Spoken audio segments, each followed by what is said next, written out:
Lagi. Oke, Bu Nur Hayati dari Cirebon, Bu Sisilian dari mana ini Bu? Gorti, Loka. Oke, salam kenal Bapak Ibu semuanya. Senang ya bisa berkenalan. Silakan Bapak Ibu yang lainnya juga bisa menuliskan dan bisa membaca ya nama-namanya dan daerah mana tahu. Nanti kita bisa saling belajar ya satu dengan lainnya. Nah, Bapak Ibu sambil berkenalan, saya juga ingin kembali memperkenalkan ruang bergerak buat Bapak Ibu yang sudah mengikuti dari awal dari sesi webinar sebelumnya mungkin sudah tahu ya kalau ruang bergerak ini merupakan sebuah ruangan atau sebuah komunitas di mana kita rindu untuk memfasilitasi ya, memberikan sharing gitu tentang ilmu pada Bapak Ibu guru lainnya sehingga nantinya Bapak Ibu guru lainnya juga bisa semakin belajar banyak gitu ya, semakin kuat, semakin belajar banyak mengenai hal-hal baru di dalam dunia pendidikan gitu. Em, Nah, Bapak Ibu, kita sudah memasuki em, sesi keempat, series keempat sebenarnya dalam rangkaian webinar Ruang Bergerak. Jadi, jika Bapak Ibu bingung, sebenarnya kita saat ini ada di rangkaian terakhir atau series terakhir dari topik deep learning gitu ya. Jadi, hari ini kita akan membahas mengenai cerdas berteknologi untuk kedalaman berpikir. Nah, nanti itu bagian dari moderatornya akan menjelaskan sedikit ya, Bapak Ibu, termasuk juga tentang alur kegiatannya. Nah, oke. Itu sedikit perkenalan tentang ruang bergerak. Bapak Ibu yang lainnya boleh juga sembari terus memperkenalkan diri di ruangan chatroom. Oke. Dan selanjutnya saya juga akan memperkenalkan moderator kita pada pagi hari ini ya. Em, Pagi hari ini nanti kita diskusinya, kemudian juga sesinya akan dipandu oleh Ibu Monita Argi Saragi. Selamat pagi, Bu Monita.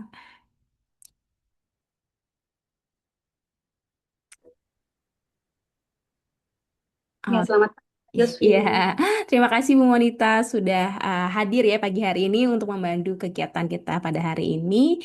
Dan saat ini Bu Monita adalah seorang guru, Bapak Ibu pendidik di Sekolah Global Mandiri Jakarta. Benar ya Bu Monita ya? Ya, Oke, Bu Monita tanpa menunggu lama saya serahkan sesinya ke Ibu untuk dipimpin dan nanti mungkin boleh juga memperkenalkan diri lebih lanjut. Terima kasih oke. Bapak Ibu, silakan Bu Monita. Ya, baik. Terima kasih sekali lagi untuk Kak Yosvi. Selamat pagi, Bapak Ibu. Perkenalkan nama saya Monita Argisaragi. Seperti yang disampaikan oleh Kak Yosvi tadi bahwa saya adalah seorang guru di salah satu sekolah swasta yang berada di Jakarta Timur. Nama sekolahnya yaitu Sekolah Global Mandiri. Nah, saat ini saya bertugas sebagai moderator, di mana saya akan membantu untuk memandu jalannya webinar dan diskusi pada hari ini. Ya. Oke, merupakan suatu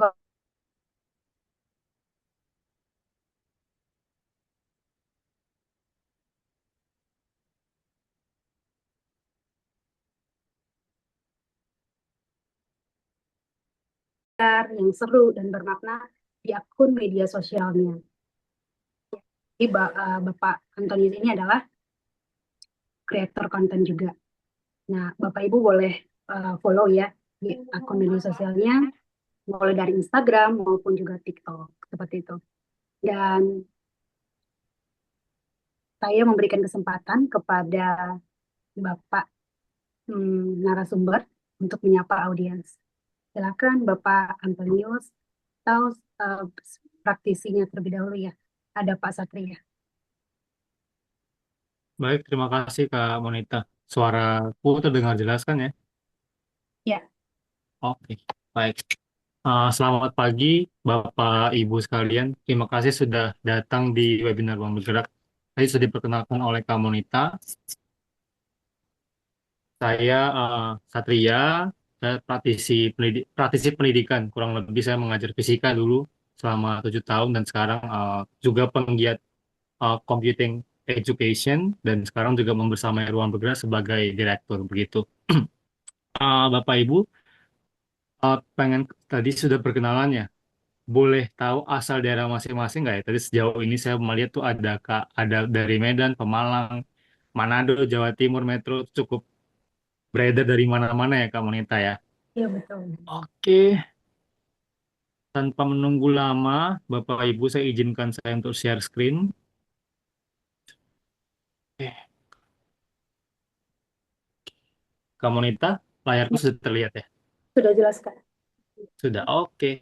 Bapak Ibu, nanti jika waktu mengizinkan, akan ada sesi breakout room sekurang lebih 15 menit. Nanti masing-masing Bapak Ibu akan dikelompokkan dalam kelompok kecil untuk mendiskusikan satu topik tertentu, dan Oke. masing-masing kelompok akan diberikan Google Slide. Jadi, saya mohon bantu Bapak Ibu supaya nanti berpartisipasi dalam diskusi, walaupun pasti di awal masing-masing akan diam, tapi nanti masing-masing dari tim kami akan jalan-jalan ke masing-masing kelompok untuk apa namanya memberikan pemantik. Jadi mohon partisipasinya seperti itu. Thank you. Oke, baik. Bapak Ibu, topik kita kali ini itu adalah leveraging digital. Jadi memanfaatkan teknologi digital dalam konteks deep learning seperti itu Bapak Ibu ya. Sebelum memulai, kata teknologi digital itu dibagi menjadi dua term Bapak Ibu. Itu ada kata teknologi dan digitalisasi. Nah, nanti kita akan coba lihat apa yang membedakan keduanya dan mengapa itu penting di pembelajaran mendalam atau nanti kita menyebutnya deep learning. Sebelum masuk ke situ, Bapak Ibu, saya mohon bantuan Bapak Ibu untuk mengisi survei. Jadi, sebentar. Oke, maaf, maaf. Oke.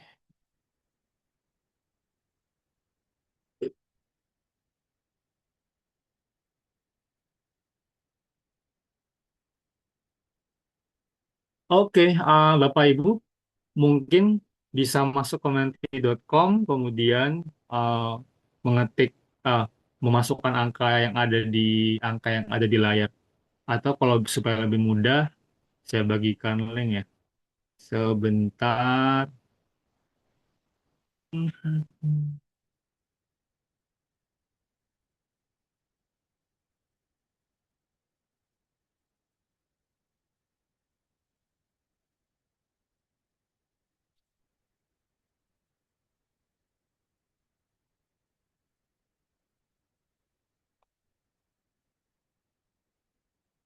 Sebentar, Bapak Ibu. Listen. Oh, oke, oke, oke. Siap, siap, siap.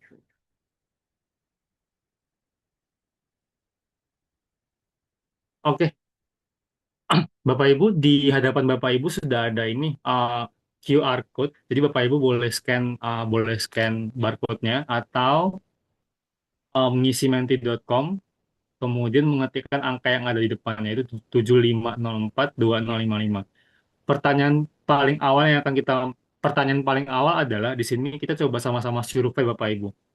Sebutkan teknologi pendidikan yang paling bermanfaat bagi Bapak Ibu. Karena ada banyak ragam teknologi pendidikan, tapi kita pengen sama-sama tahu dulu apa sih yang paling bermanfaat buat Bapak Ibu seperti itu. Karena ada banyak ya Kak Monitargi ya. Ada Prezi, terus ada Quizzes, ada Kahoot, dan lain-lain.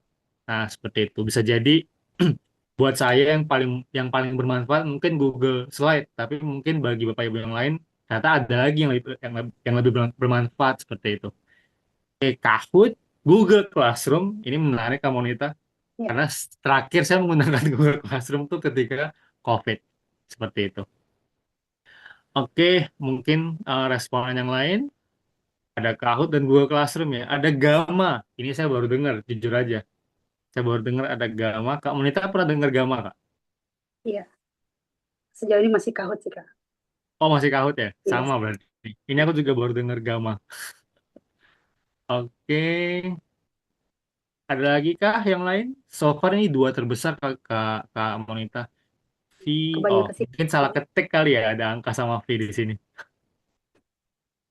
Kahoot, Google Classroom masih yang paling besar ya. Mungkin ini masih dipakai kali ya. Kamu itu masih pakai nggak ya Google Classroom sampai sekarang? Masih pakai, Kak. Oh, masih pakai Masih pakai. untuk ini kali ya, menyimpan Untuk materi karyawan sih, pembelajaran. untuk bersama guru ya. Hmm,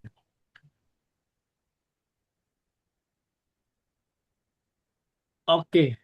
Ada Gemini, ada yang menyebutkan satu platform ini nih, artificial intelligence ya, kecerdasan buatan. Jadi ada Canva, Gemini, Kahoot, Google Classroom, ada Gamma tadi itu yang aku belum apa namanya, yang baru familiar sekarang jujur. Terus ada Educaplay, Play ya, nggak tahu deh cara bacanya itu. Educaplay. Kak Monita pernah pakai? Baru tahu juga ini Kak. Baru tahu kan? Tahuannya aja dapat. Akhirnya saya malah tahu beberapa fitur teknologi Hmm. dari webinarnya dari peserta malah. Notebook. Karena oke, notebook LM, yes, notebook LM Book bermanfaat. LM Quizzes. Ada Gemini AI, Google Classroom, oke. Yap, ada Claude akhirnya. Claude, wah, Claude, yes. Komunitas pakai Claude juga, Kak? Enggak Kak. Belum. Belum ya? Kalau dalam pengalaman pribadi sih, Claude memang lebih advance daripada GPT untuk kualitas jawabannya ya. Oke, oke. Jadi yang paling besar proporsinya itu kalau boleh saya rangkum tuh ada Google Classroom, ada Canva, sama Kahoot. Lalu Gemini dan Educate Play. Sorry, saya nggak tahu cara bacanya, maaf. Ini empat terbesar ya, Gemini. Itu AI berarti kecerdasan buatan, Kahoot, Canva, Google Classroom, dan Educate Play. Oke. Terima kasih Bapak Ibu buat survei singkatnya. Kita kembali ke sesi presentasi. Di mana kah? Oke. Nah, Bapak Ibu, boleh dibagikan di chat karena Bapak Ibu tadi membagikan satu platform digital yang Bapak Ibu sering pakai dan paling bermanfaat. Boleh nggak ya di-share kenapa satu alat digital yang telah dipilih tadi itu mengubah hidup Bapak Ibu dan kenapa? Seperti itu. Apa satu alat digital yang mengubah hidup Bapak Ibu dan mengapa? Kita kembali ke topik pertama, tapi sekarang kita perluas lagi pertanyaannya. Bapak Ibu boleh memberikan respon di chatting. Jadi nanti saya dan Kak Monita bisa share di sini. Kenapa satu alat digital yang Bapak Ibu pilih tadi itu mengubah hidup Bapak Ibu seperti itu? Kalau Kak Monita diizinkan share, kira-kira kenapa, Kak? Ya, salah satu bisa mengubah hidup ya. Tentu Iya, ya satu. alat apa satu alat digital yang mengubah hidup Anda. Tentu itu alat digital ya. iPad bisa atau Amin. Ya, Oke. saya Thank sering pakai iPad dan juga beberapa web. Alright. Thank you, Kak Monita. Kalau saya pribadi itu Google Classroom, karena itu teknologi pertama yang saya pakai waktu COVID-19. Dan Google Meet ya. Walaupun mungkin Google Meet sekarang sesuatu yang biasa karena dipakai kalau orang-orang meeting online kan ya. Tapi kalau saya pribadi itu yang paling mengubah saya karena itu kali pertama saya ketemu anak-anak dan rekan-rekan guru zaman COVID-19 ketika pembelajaran semua online. Oke, itu ada AI, gamification karena membuat pembelajaran di kelas lebih menyenangkan, menarik. Oke, itu dari Ibu Emanuela gitu ya. Jadi ada yang menggunakan AI untuk gamification dan itu mengubah hidup Ibu Emanuela karena membuat pembelajaran di kelas lebih menyenangkan. Hmm. Oke, sambil menunggu respon berikutnya dari Bapak Ibu, monggo dibagikan di chat ke mengapa ada istilah digital seperti itu Bapak Ibu. Jadi teknologi digital, kalau kita merefer kata teknologi, itu adalah device atau perangkat lunak atau aplikasi-aplikasi populer yang Bapak Ibu telah pilih tadi. Namun, dalam pembelajaran, ketika kita berbicara tentang digitalisasi, teknologi itu bukan berfokus pada device-nya, tapi kita berfokus bagaimana teknologi tadi dapat memperkuat kapasitas belajar uh, anak-anak kita. Dan itu bukan pengganti pedagogi. Sehingga teknologi di sini berperan untuk membantu siswa membentuk pengetahuan. Seperti itu. Dan lebih jauh lagi, karena ada istilah kewarganegaraan digital atau digital citizenship sekarang ya. Waduh, ada protection sebentar. Oke. karena sekarang kita mengenal istilah digital citizenship atau masyarakat digital gitu ya. Jadi sekarang tidak dibatasi lagi oleh batas wilayah geografis, tapi sekarang ada kewarganegaraan digital. Teknologi itu membantu kita untuk berinteraksi di dunia digital. Dan sekarang interaksi itu mau kita manfaatkan dalam pembelajaran mendalam. Sehingga nanti Bapak Ibu, diskusi kita tentang teknologi digital itu akan bersentuhan dengan aspek-aspek deep learning yang pernah kita kenal di webinar-webinar sebelumnya, seperti itu. Sehingga di sini kita sama-sama kita sama-sama memiliki satu pemahaman bahwa digital di sini adalah penguat kapasitas belajar dan dia bukan menggantikan pedagogi yang kita pilih, terutama peran Bapak Ibu sebagai pengajar inti. Seperti itu.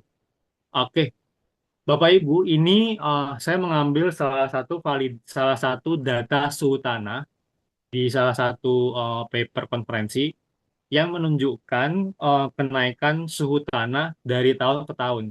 Jadi data yang diambil itu dari tanggal 25 Maret 2004 jika saya tidak salah baca tahunnya ya, atau menginterpretasikan hingga di 22 April tahun 2020, berarti kurang lebih 5 sampai 6 tahun Bapak Ibu ya.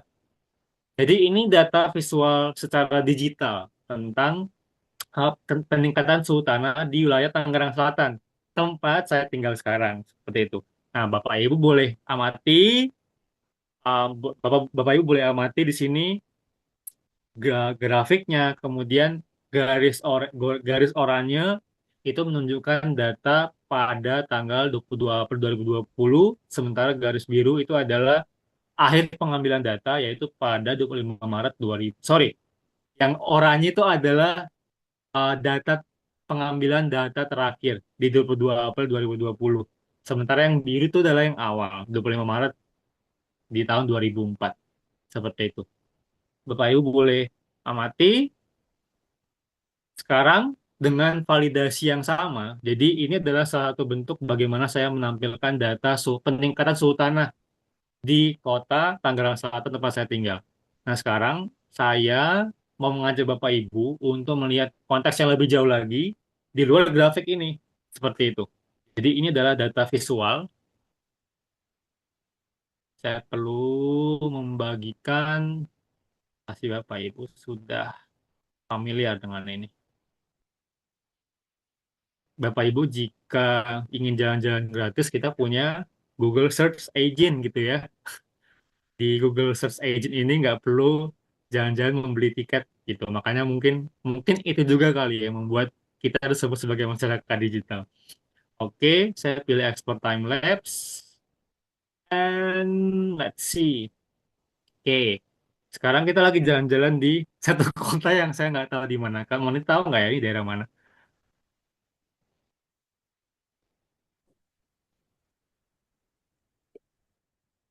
Saya juga nggak familiar dengan namanya. Oke, nah sekarang dari kota yang dipilih mau dikontekstualisasikan ke wilayah saya, tempat saya tinggal sekarang ya, itu Tangerang Selatan.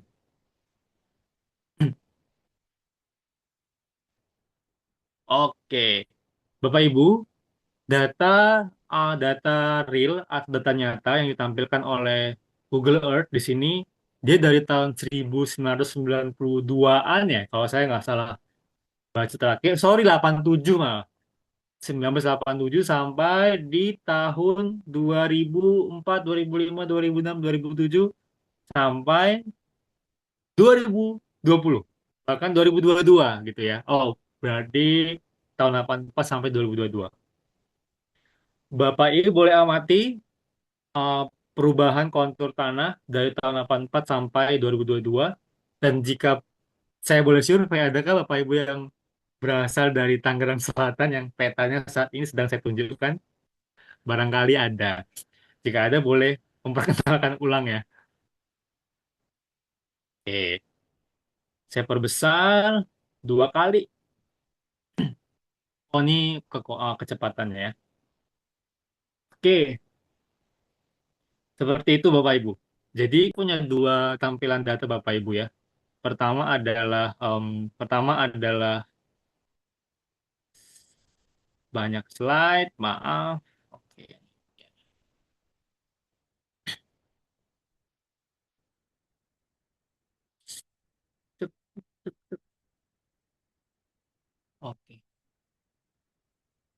Yang pertama, pertama kali kita melihat data visual berupa grafik peningkatan suhu tanah. Sementara yang tadi Google Earth dia menampilkan simulasi real time dari tahun 84 sampai tahun 2022 tentang penampakan tanah di Tangerang Selatan. Walaupun tidak menunjukkan secara langsung perubahan suhu tanah, ya, tidak menunjukkan secara langsung perubahan suhu tanah, tapi dia menampilkan menampilkan apa namanya menampilkan perubahan kontur kota yang tadinya masih banyak wilayah hijau sampai sekarang dia mulai terisi oleh beberapa bangunan modern seperti itu. Nah, Bapak Ibu, dengan menampilkan dua dua dua dua dua hal yang dua hal yang berbeda, dua data tadi dari grafik peningkatan suhu tanah dengan kontur Tangerang Selatan, kira-kira apa sih Bapak Ibu keterkaitan antara keduanya? Monggo Bapak Ibu boleh membagikan opini Bapak Ibu di chat.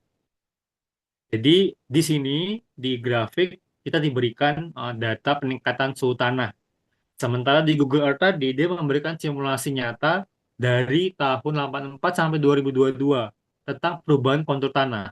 Padahal kontur tanah dan suhu tanah itu kan dua data yang berbeda sebenarnya. Tapi apa sih keterkaitan antara keduanya? Monggo Bapak Ibu boleh berbagi di sini.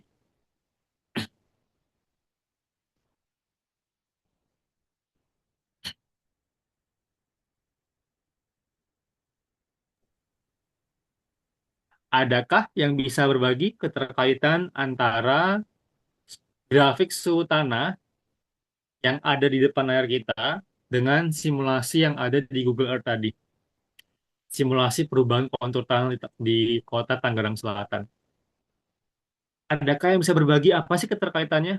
Yang ini menampilkan suhu tanah, sementara yang tadi itu menampilkan perubahan kontur tanah seperti itu. Ya, Bapak Ibu yang mau memberikan ide silakan ya. Boleh disampaikan idenya lewat chat.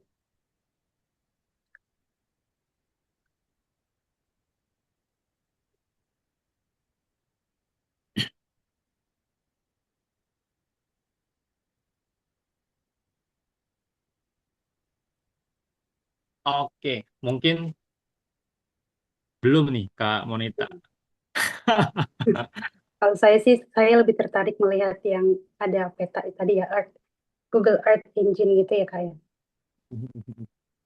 Kenapa tuh Kak Monita kira-kira? Kok lebih prefer Kayak yang lebih gampang gitu, lebih gampang melihatnya kayak lebih live sih. Jadi oke lebih light? ya lebih gampang dan juga eh, terlihat lebih jelas ya detail perubahan-perubahannya. Mm-mm. Oke, thank you Kak Monita. Jadi betul data yang ditampilkan di Google Earth itu dia lebih lebih nyata dan dia secara visual terlihat terlihat tuh perubahannya secara dinamis dari tahun 84 sampai 2022. Namun keterkaitan antara grafik suhu tanah yang ditampilkan sekarang yang ada di layar Bapak Ibu dengan di Google Earth tadi itu adalah di sini siswa itu bisa bukan hanya siswa mungkin ya, tapi juga kita di sini sebagai peserta webinar kita sama-sama bisa melihat secara langsung grafik ini memberikan uh, data kenaikan naik turunnya suhu dari tahun 2004 sampai tahun 2020. Sementara data dari Google Earth yang tadi berubah-ubah yang menunjukkan perubahan kontur tanah, meskipun dia tidak memberikan data secara langsung tentang kenaikan suhu tanah, namun dari video tadi kita bisa meng-scaffold atau mengajak siswa berpikir secara lebih mendalam apa dampak dari perubahan kontur Tangerang Selatan dari tahun 84 sampai 2020. Dari yang wilayah sangat hijau sekali sampai ke wilayah yang penuh dengan bangunan. Nah, sehingga dengan perubahan wilayah hijau sampai ke wilayah yang penuh dengan bangunan-bangunan modern, bagaimana itu bisa berkontribusi terhadap peningkatan atau penurunan suhu tanah. Nah, ternyata itu dikaitkan seperti itu Bapak Ibu. Sehingga lewat video tadi pemahaman siswa tentang suhu tanah itu diperkuat karena mereka kalau saya pribadi bisa membayangkan dari wilayah yang sangat hijau menjadi wilayah yang sangat kering kerontang itu pasti menjadi sangat panas gitu kan ya. Nah sehingga jika dalam satu kata Bapak Ibu bagaimana melihat perubahan data secara visual tadi rasa dibandingkan hanya membaca tabel, itu Bapak Ibu boleh mendeskripsikan nggak ya? Ada nggak sih uh, apa namanya perasaan yang sangat berbeda ketika melihat perubahan data yang ditampilkan secara visual tadi dibandingkan dengan tabel? Kalau dari Kak Monita, apa sih perubahan, apa sih perasaan yang muncul pertama kalau Kak Monita boleh berbagi? Ya, terima kasih Kak Satria. Ya, tentu sangat berbeda ya. Jadi, eh,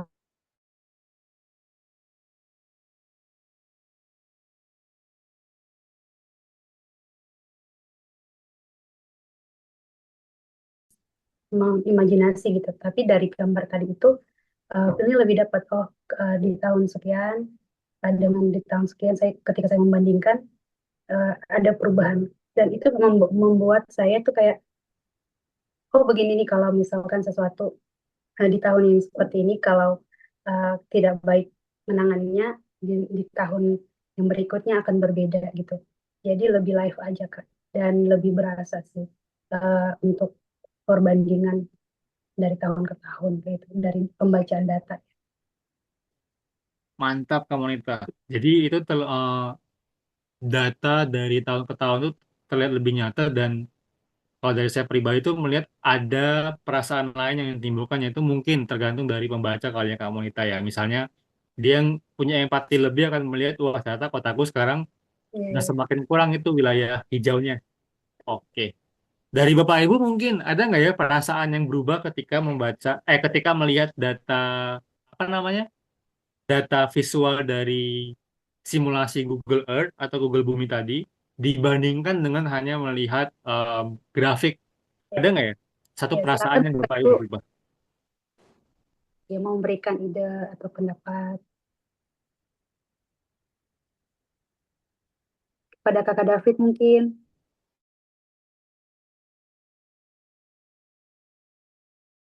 setelah membandingkan kedua yang sudah diperlihatkan tadi ya.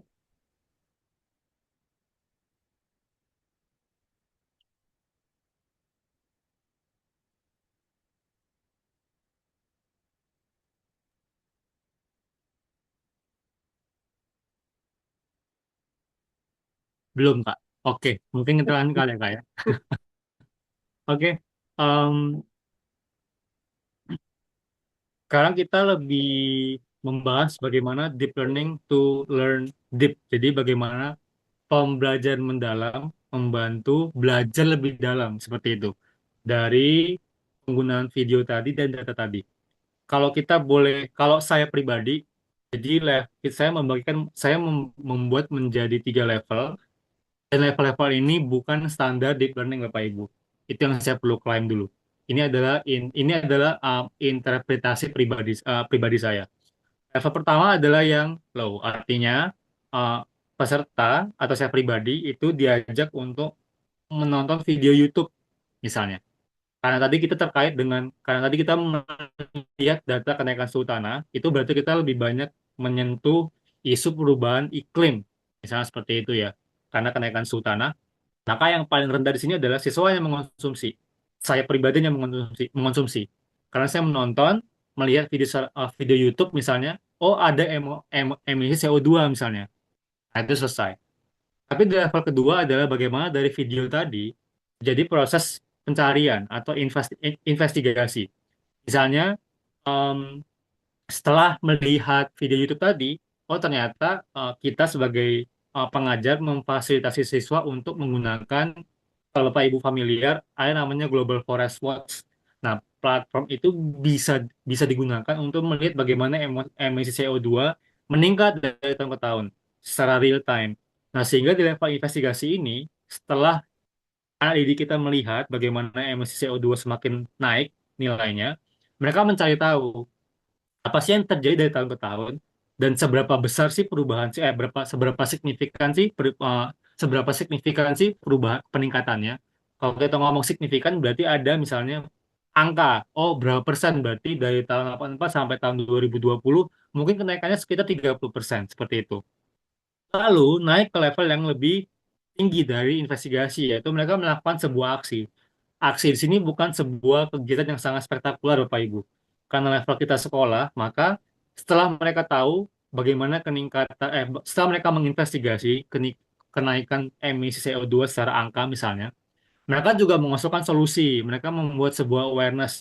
Misalnya mereka memanfaatkan TikTok atau misalnya poster digital untuk uh, membagikan uh, membagikan pemahaman kepada masyarakat bagaimana kita dapat berkontribusi untuk mengurangi emisi CO2 misalnya dengan pengolahan limbah dengan pengolahan limbah rumah tangga yang lebih ramah lingkungan, misalnya seperti itu. Atau mungkin mencuci baju dengan menggunakan ekoenzim, misalnya seperti itu. Atau meningkatkan wilayah hijau dengan membuat urban farming di rumah, misalnya seperti itu. Namun sekarang, dari tiga level yang saya bagikan tadi, itu terlihat perkembangannya.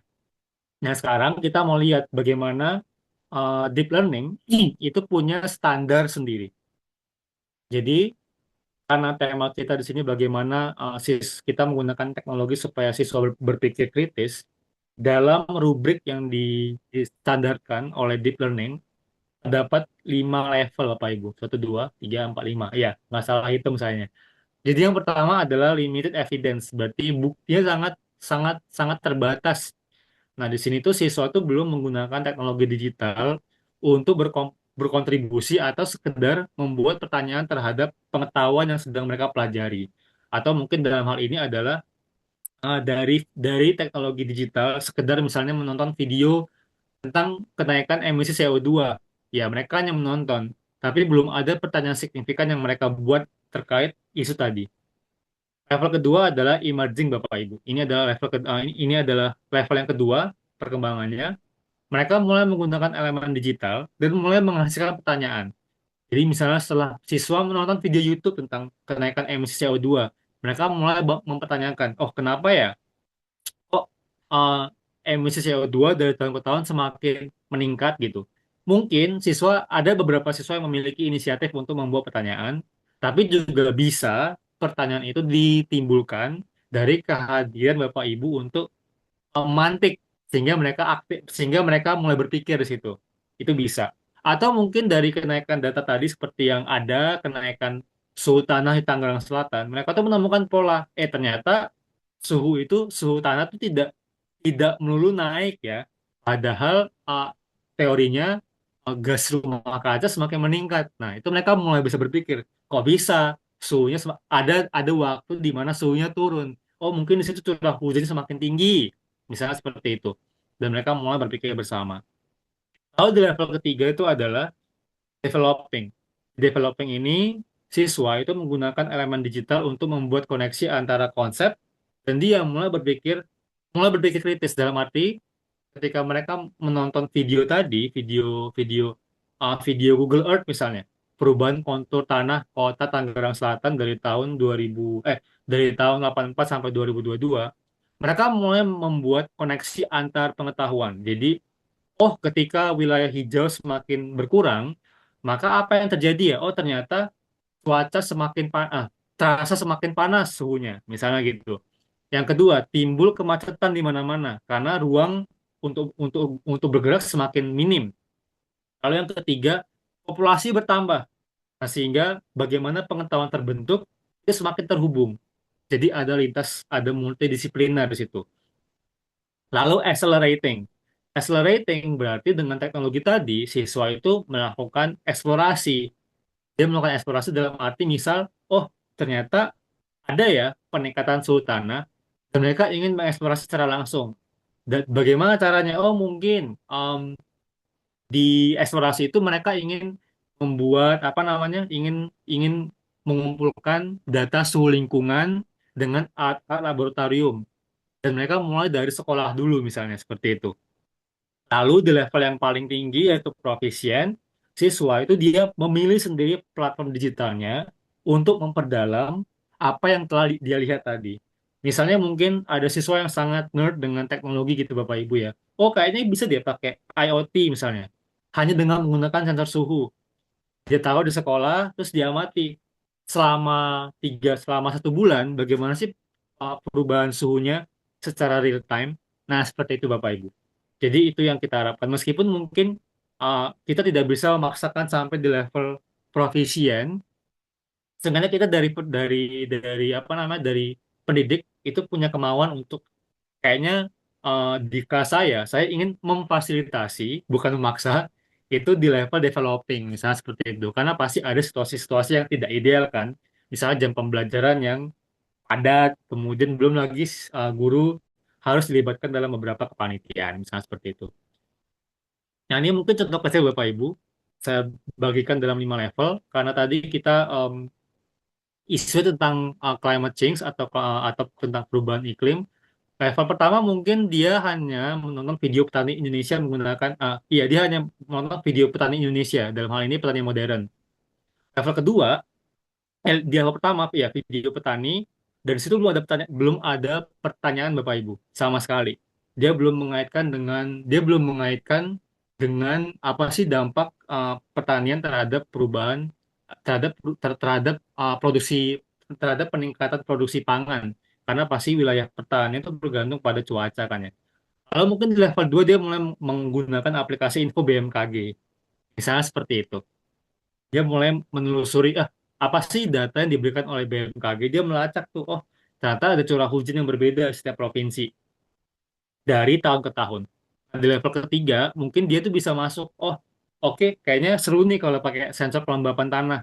Di sensor kelembapan tanah dia mulai menguji di wilayah sekolahnya minimal, seperti apa sih kelembapan tanah yang baik untuk membuat sebuah tanaman itu tumbuh subur, misalnya seperti itu. Level yang paling tinggi di level 5 saya loncat, dia mulai menggunakan data IoT. Dia di situ mulai data yang dikumpulkan secara real time, misalnya 7 hari dikali 24 jam, dia melihat pola-pola dan dia bisa membuat sebuah grafik di situ. Seperti itu. Nah, sekarang Bapak Ibu, em, apa sih keterkaitan antara teknologi digital atau leveraging digital di dengan 3 pilar deep learning yang lain? Kita punya pedagogi, kita punya learning partnership, kita pernah belajar ini, dan learning environment.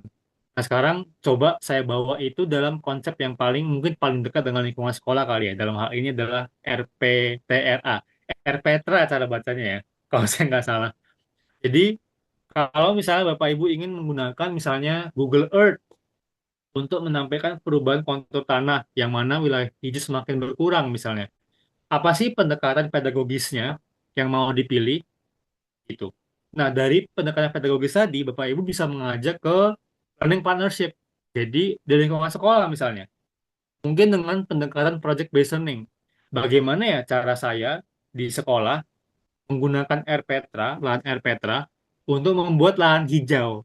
Misalnya seperti itu. Nah, itu mulai learning partnership.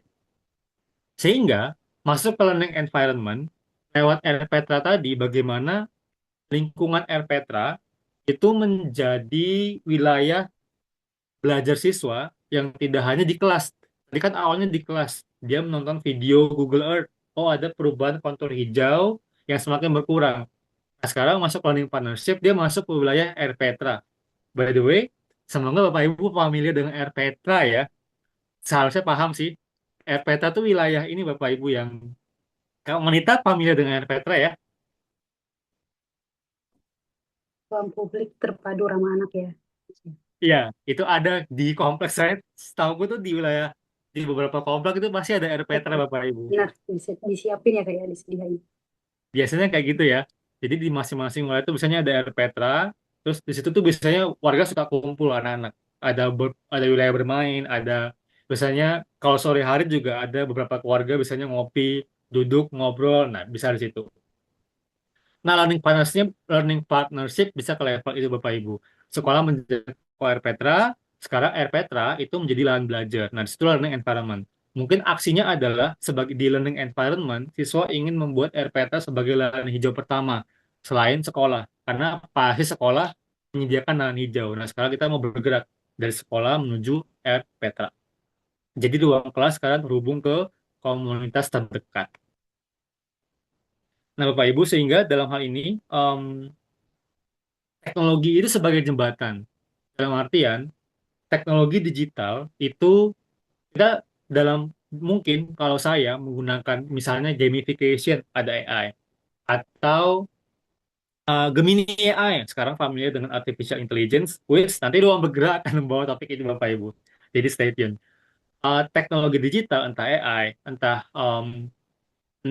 Google Slide atau Kahoot atau Quizzes, itu bukan tools yang digunakan one shot, yang digunakan satu arah.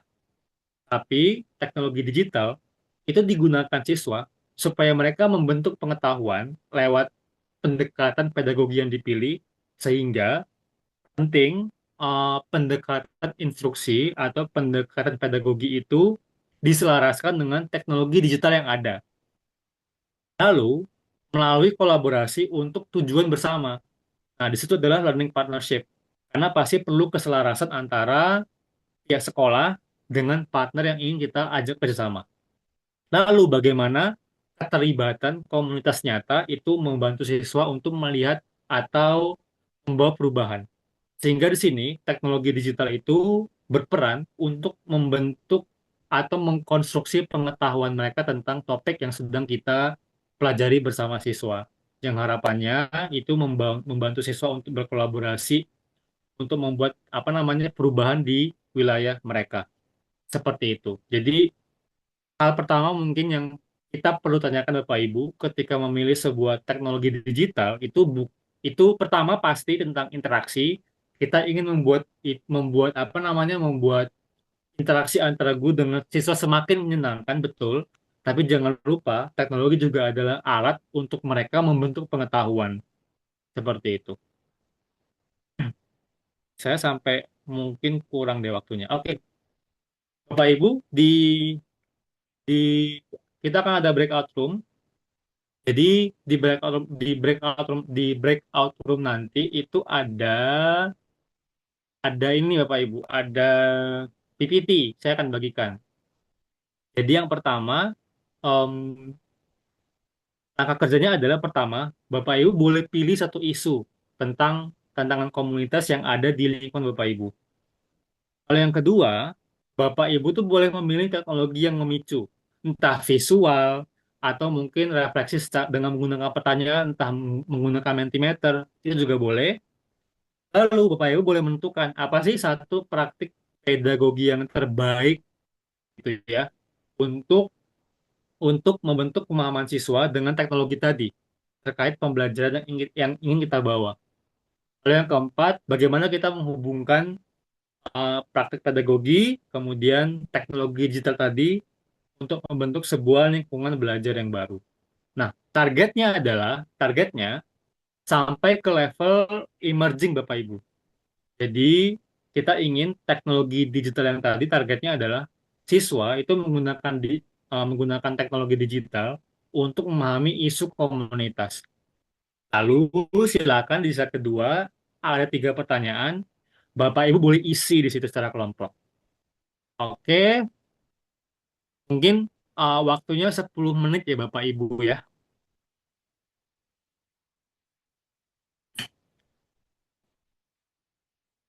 Ada 51 kurang 4.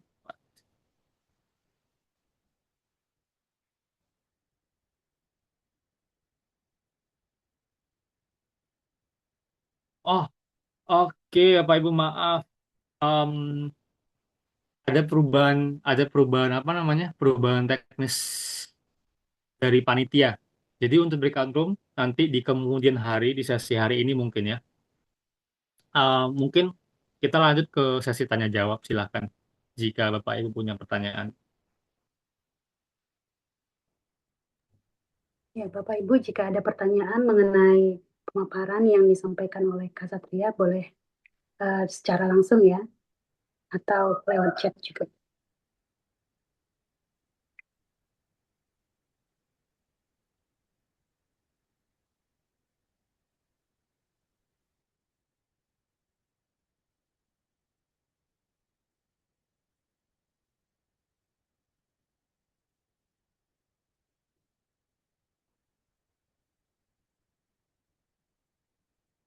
Oke, apakah ada pertanyaan Bapak Ibu? Kalau begitu, mungkin masih disimpan ya Kak Satria ya. Kita akan masuk ke narasumber utama kita ya. Kak Satria, terima kasih untuk pemaparannya yang begitu sangat deep ya, sangat deep dan semoga kita juga semakin bisa berpikir kritis dan bisa mengaplikasikannya di tempat kita bekerja. Dan saat ini saya akan memberi kesempatan kepada Bapak Antonius yang sudah hadir di ruang Zoom ini. Kepada Bapak eh, kepada Bapak Antonius, ya Bapak Antonius ini tadi, seperti yang sudah saya kenalkan tadi, bahwa Bapak Antonius ini adalah eh, seorang guru sekolah dasar ya, dan beliau adalah konten kreator dan juga lulusan sarjana pendidikan prodi pendidikan guru sekolah dasar dari Universitas Sanata Dharma Yogyakarta. Beliau lulus tahun 2013. Oke, selamat pagi Bapak Antonius. Halo, selamat pagi. Ya, boleh Pak, silakan untuk memperkenalkan diri terlebih dahulu. Baik, selamat pagi. Terima kasih Bu Monita. Salam kenal Bapak dan Ibu semua. Untuk panitia juga luar biasa ya. Hari ini hari Sabtu. Ada banyak pilihan ya Bapak dan Ibu. Hari Sabtu itu mau jalan-jalan, mau menghabiskan waktu bersama keluarga ya kan. Tapi ternyata Bapak dan Ibu memilih untuk bergabung di sini. Berarti ada hal yang Bapak Ibu inginkan ini hari ini. Entah nanti secara pengetahuan atau secara relasi ataupun secara yang lainnya. Itu pilihan Bapak dan Ibu semua. Jadi bersama saya di sesi yang kedua ini, perkenalkan nama saya Antonius Dimas Wisnugroho. Saya dari Yogyakarta. Ada yang dari Yogyakarta, Bapak dan Ibu? Nggak ada ya? Nggak apa-apa. Baik, jadi hari ini bersama saya kita akan membahas nih Bu Monita ya, bagaimana teknologi itu akan masuk ke ranah pendidikan dari level paling basic yaitu SD. Walaupun ada TK ya sebenarnya. Tapi karena saya guru SD, kita akan melihat nih bagaimana teknologi itu hadir dan maknanya nanti bagaimana. Kira-kira begitu untuk perkenalannya. Lanjut presentasi atau bagaimana nih, Bu Monita? Oh, siap. Terima kasih untuk perkenalannya Bapak Antonius. Boleh langsung untuk memaparkan materinya. Terima kasih. Baik, saya izin share screen dulu.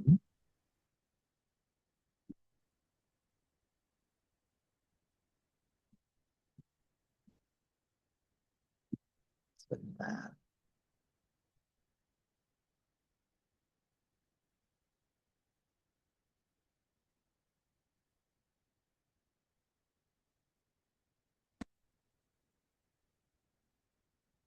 Apakah sudah terlihat, Bu Monita? Ya, sudah jelas Pak. Baik, Bapak dan Ibu, hari ini kita akan memaknai bersama ya, dalam arti saya memang di sini posisinya sebagai narasumber karena memang kalau dalam webinar itu pasti ada narasumbernya ya. Tapi saya juga di sini masih banyak belajar tentunya. Jadi saya minta nanti sharingnya Bapak dan Ibu, kita sama-sama belajar, sama-sama maknai bagaimana teknologi ini hadir. Jadi hari ini saya akan membawakan topik belajar dengan senang dan seru melalui aktivitas kreatif dan bermakna di era digital. Begitu. Perkenalkan nama saya Antonius Dimas, saya guru SD negeri sebagai praktisi pendidikan, speaker dan konten kreator begitu. Jadi nanti Bapak dan Ibu bisa memfollow saya. Ini kira-kira keseharian saya ya. Saya sebagai seorang guru membersamai anak-anak setiap hari. Tapi setelah jam pulang sekolah selesai, saya biasanya berbagi praktik baik Bapak dan Ibu, baik itu secara offline maupun melalui online juga. Nah, ini adalah akun Instagram saya, Bapak Ibu nanti bisa di-follow ya. Karena dari sini ada banyak sekali topik-topik, ada banyak sekali isu-isu, ada banyak sekali kebermanfaat yang saya bagikan, terutama dalam dunia pendidikan di Indonesia, khususnya di SD. Nah, ini sekilas tentang konten saya, Bapak dan Ibu ya. Jadi bagaimana menjadi guru yang terbaik, bagaimana berbagi praktik baik, kemudian ada film-film yang cocok untuk anak-anak, lalu ada dengan tradisional, bagaimana pembelajaran tradisional itu masih bisa eksis di zaman sekarang. Dan ternyata juga tidak kalah seru adalah bagaimana ini teknologi hadir di era digitalisasi ini tentunya. Jangan lupa nanti di-follow Bapak dan Ibu ya. Begitu. Nah, Bapak dan Ibu, saya selalu memulai pembelajaran itu dengan refleksi.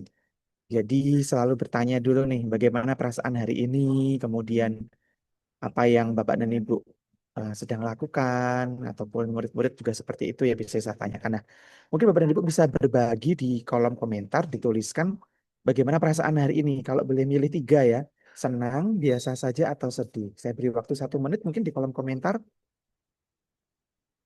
Boleh dituliskan bagaimana nih hari ini, senang, biasa saja, atau sedih.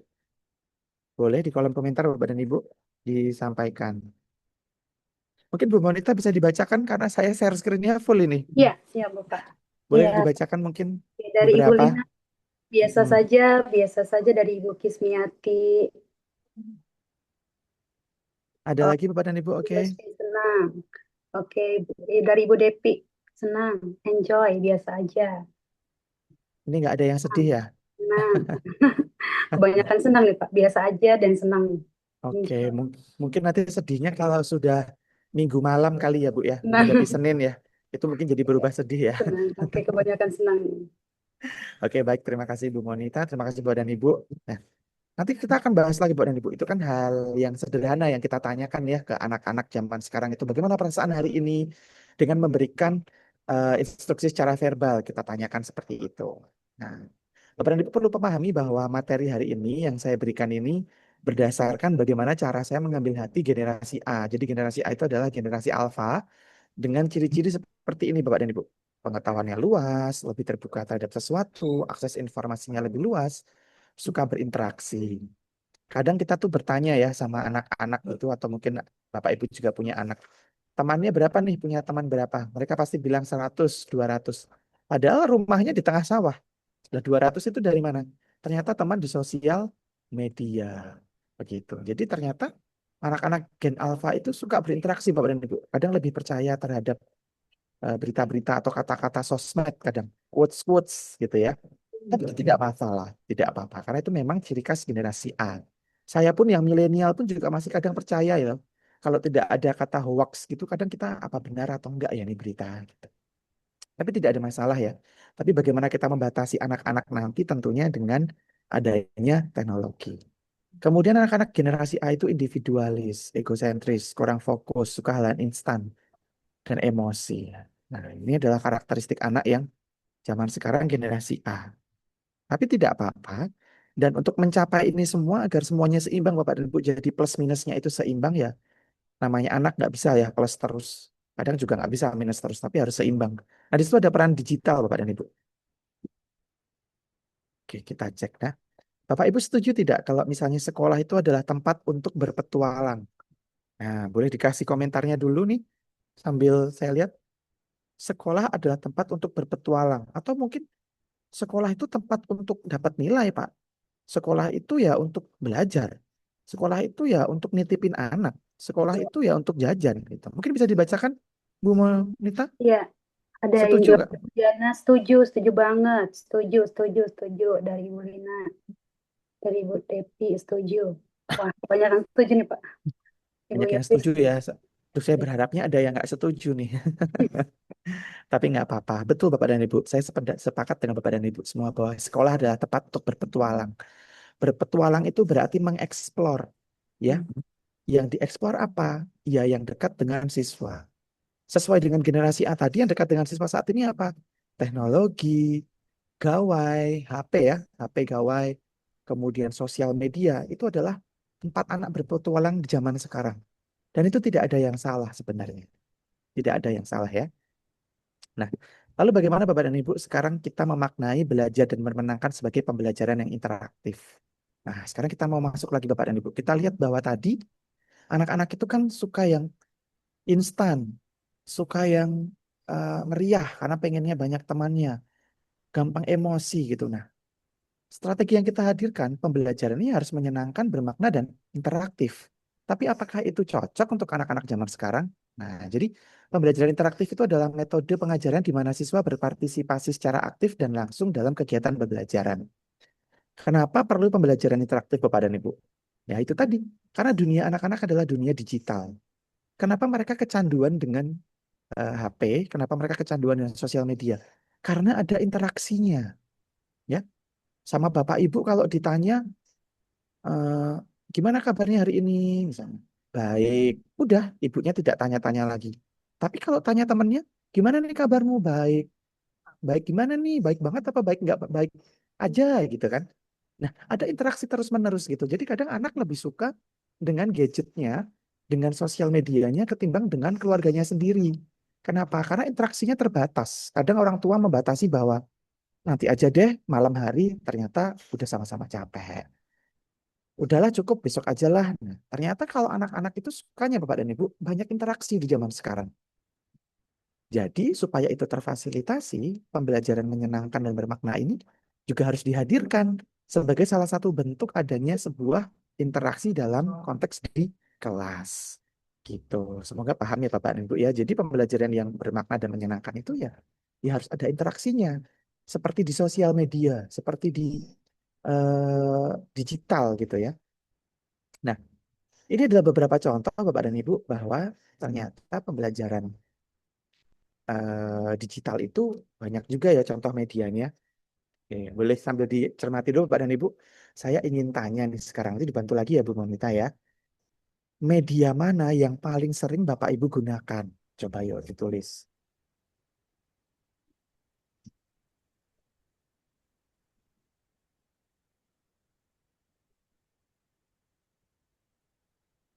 Hmm. Bapak Ibu sering memakai media mana nih untuk Iya, belajar? kira-kira. Betul. Ada yang bilang gambar dari Ibu Nadia. Oke, saya juga suka gambar Bapak dan Ibu. Ternyata gambar itu sangat benar-benar seru ya buat anak-anak ya. Kemudian ada lagi nggak nih Bapak dan Ibu? Ada yang sering pakai audio visual, ada yang suka pakai game. Ada lagi Tetap, Bu Monita? tetap buku cetak dan media cetak. Jadi masih Oke. gambar ya Kak ya. Oke, boleh. Tidak ada yang salah Bapak dan Ibu ya. Semuanya benar. Kalau saya secara pribadi, saya juga suka gambar Bapak dan Ibu. Media Tapi kadang gambar nggak. dan alat media Oke, alat peraga. iya. Jadi saya setuju dengan Bapak dan Ibu ya. Memang gambar itu pertama mudah, pertama praktis ya. Tetapi harus kita variasikan. Jadi bagaimana kita menggunakan juga selain gambar adalah audio visual. Jadi selain gambar, ada audionya nih. Ada visualnya lebih menarik, ada bergerak-bergeraknya nih.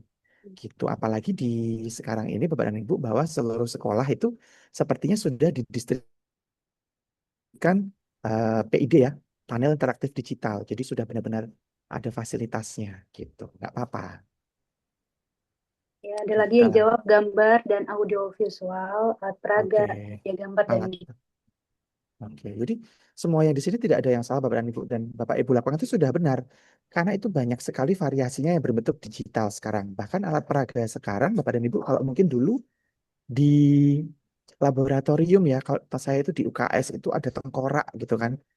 Duh, jadi horor kata murid-murid saya itu. Sekarang nggak perlu lagi pakai tengkorak. Ternyata ada bentuk versi yang tiga dimensinya gitu. Wah, luar biasa ya. Dan sekarang gambar itu Bapak dan Ibu kita bisa langsung cari di AI. Semudah itu. Luar biasa ya teknologi ini. Dan ini semua ternyata memang cocok dengan generasi A. Walaupun gurunya milenial, walaupun gurunya generasi X, baby boomers, ya, tapi ternyata tidak masalah. Karena ternyata media digital itu tak kenal generasi. Memang untuk generasi A itu sangat menyenangkan, tapi bukan berarti generasi milenial, baby boomers atau generasi X itu juga tidak suka. Semua pasti suka, karena menarik ya. Nah, berikutnya coba deh kita lihat Bapak dan Ibu sekarang. Ini ada beberapa contoh metode pembelajaran di kelas. Mana menurut Bapak dan Ibu yang paling sering Bapak dan Ibu lakukan? Nah, saya sepertinya sudah tahu nih nanti jawabannya apa. Tapi coba Bu Monita dicek mungkin mana bisa metode pembelajaran yang paling sering Bapak Ibu gunakan. ya, mungkin bisa jawabnya satu, dua, tiga atau angka ya. Oke, boleh.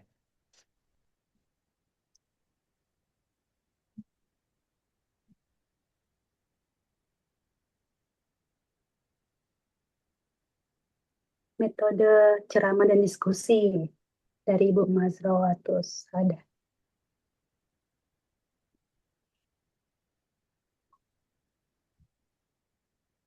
Silakan Bapak Ibu diketik. Biasanya di sekolah itu di kelas memakai Hmm. metode apa ya dalam pembelajarannya. Oke, Pak, boleh. kira- Ini nggak ada benar nggak ada salahnya Ibu Monita Ya, ya. Jadi ini bebas. kita hanya Saya sharing. Dari Nah, kita Purwanti share. diskusi. Oke, diskusi.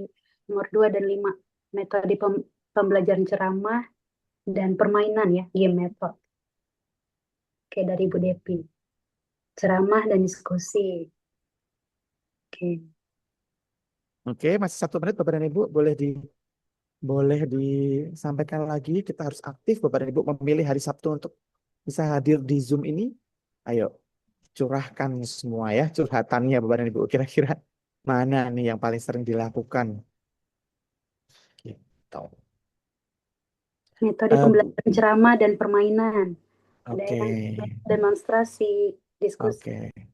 Bu Nomor 3. Monita, boleh saya dibantu untuk 1 atau 2 peserta untuk open mic untuk menjelaskan alasannya? Boleh dibantu, Bu Monita? Oke, baik. Ini saya menarik ya jawaban dari Ibu Diana Deborah. Boleh Soalnya Bu Diana, jawabannya boleh open mic? ya, Boleh Ibu di open Diana, mic? silakan Ibu Diana. Baiklah, saya Hmm. akan curhat ya kata Bapak ya tadi ya. Boleh dong. Saya mengajar di TK Penabur Metro dan kenapa saya memilih pembelajaran eh, memilih tadi itu, yaitu saya memilih demonstrasi, kemudian diskusi, ada sosiodrama, kemudian karya wisata.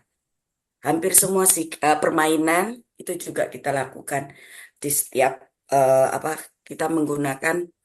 Jadi saya tidak menggunakan ceramah maksudnya itu, tapi diskusi lebih ke anak-anak itu lebih masuk dibandingkan dengan ceramah. Karena anak-anak punya kebutuhan untuk mau menceritakan hal-hal yang dia pikirkan juga seperti itu. Makanya kita pakai metode diskusi. Kemudian ada juga sosiodrama, yaitu menceritakan kita itu belajar menggunakan zona-zona. Jadi di situ sudah dilengkapi dengan apa? Dengan berbagai macam pembelajaran, ada sosial drama, ada persiapan, ada eh, seni, kemudian rekayasa, yaitu apa membuat bangunan-bangunan seperti itu dari balok, kemudian ada eksplorasi dan juga kecakapan hidup seperti itu, Pak. Kalau di sekolah kami melakukannya setiap harinya seperti itu. Oke, terima kasih. Luar biasa. Kita beri aplaus via emoticon ya Pak dan Ibu. Luar biasa. Terima kasih Ya, Ibu. Ini Metro Lampung berarti ya Bu? Benar, Pak. Metro Oke. Lampung. Oke, baik. Terima kasih Bu Diana.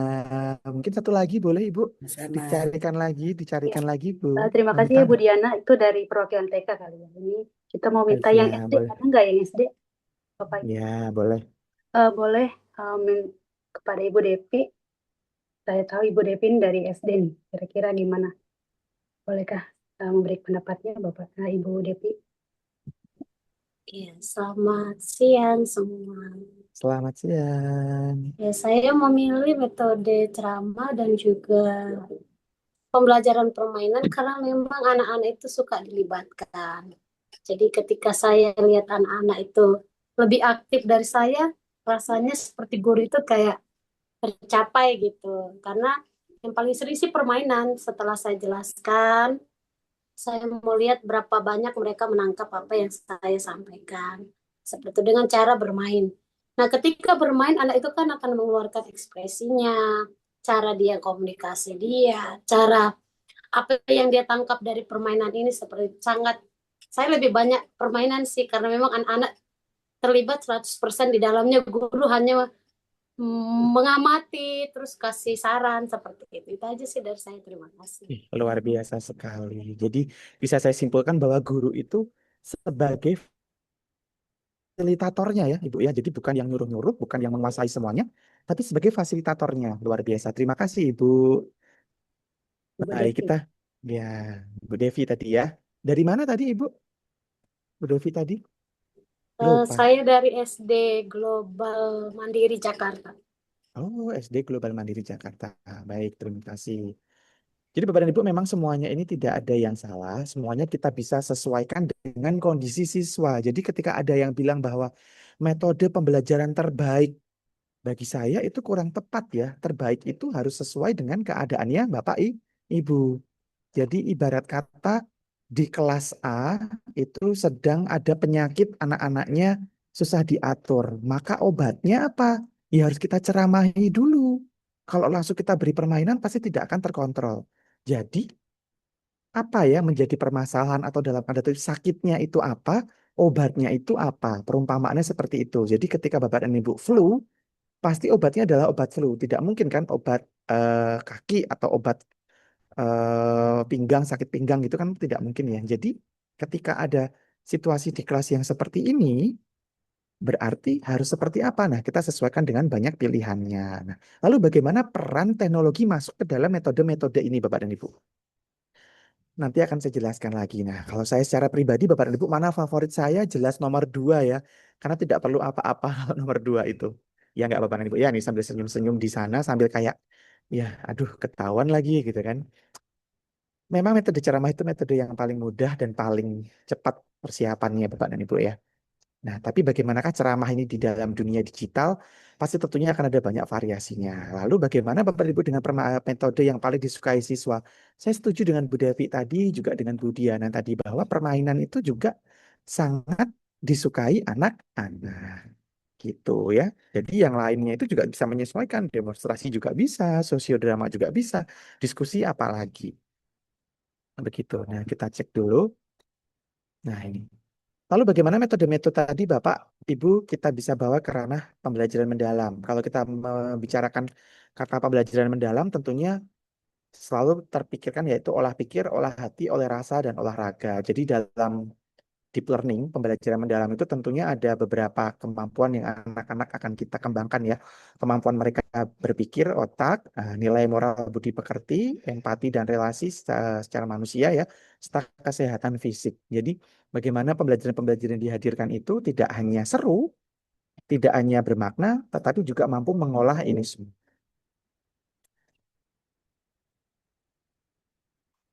Oke, ini Bapak Ibu ya contoh-contohnya kalau saya lihatkan satu-satu videonya nanti terlalu lama, jadi Bapak Ibu bisa lihat di sini ada banyak sekali teknologi yang saya sisipkan di dalam setiap pembelajaran bermakna yang saya hadirkan. Jadi di sekolah saya, Bapak dan Ibu, kebetulan saya dan teman-teman dan kepala sekolah itu kami senang dengan adanya teknologi, tapi kami tidak memaksa teknologinya harus seperti apa. Nah, kebanyakan sekarang itu kepala sekolah ataupun guru-guru itu di-push harus menggunakan teknologi, yaitu harus dengan layar interaktif, harus dengan menggunakan HP, harus menggunakan LCD.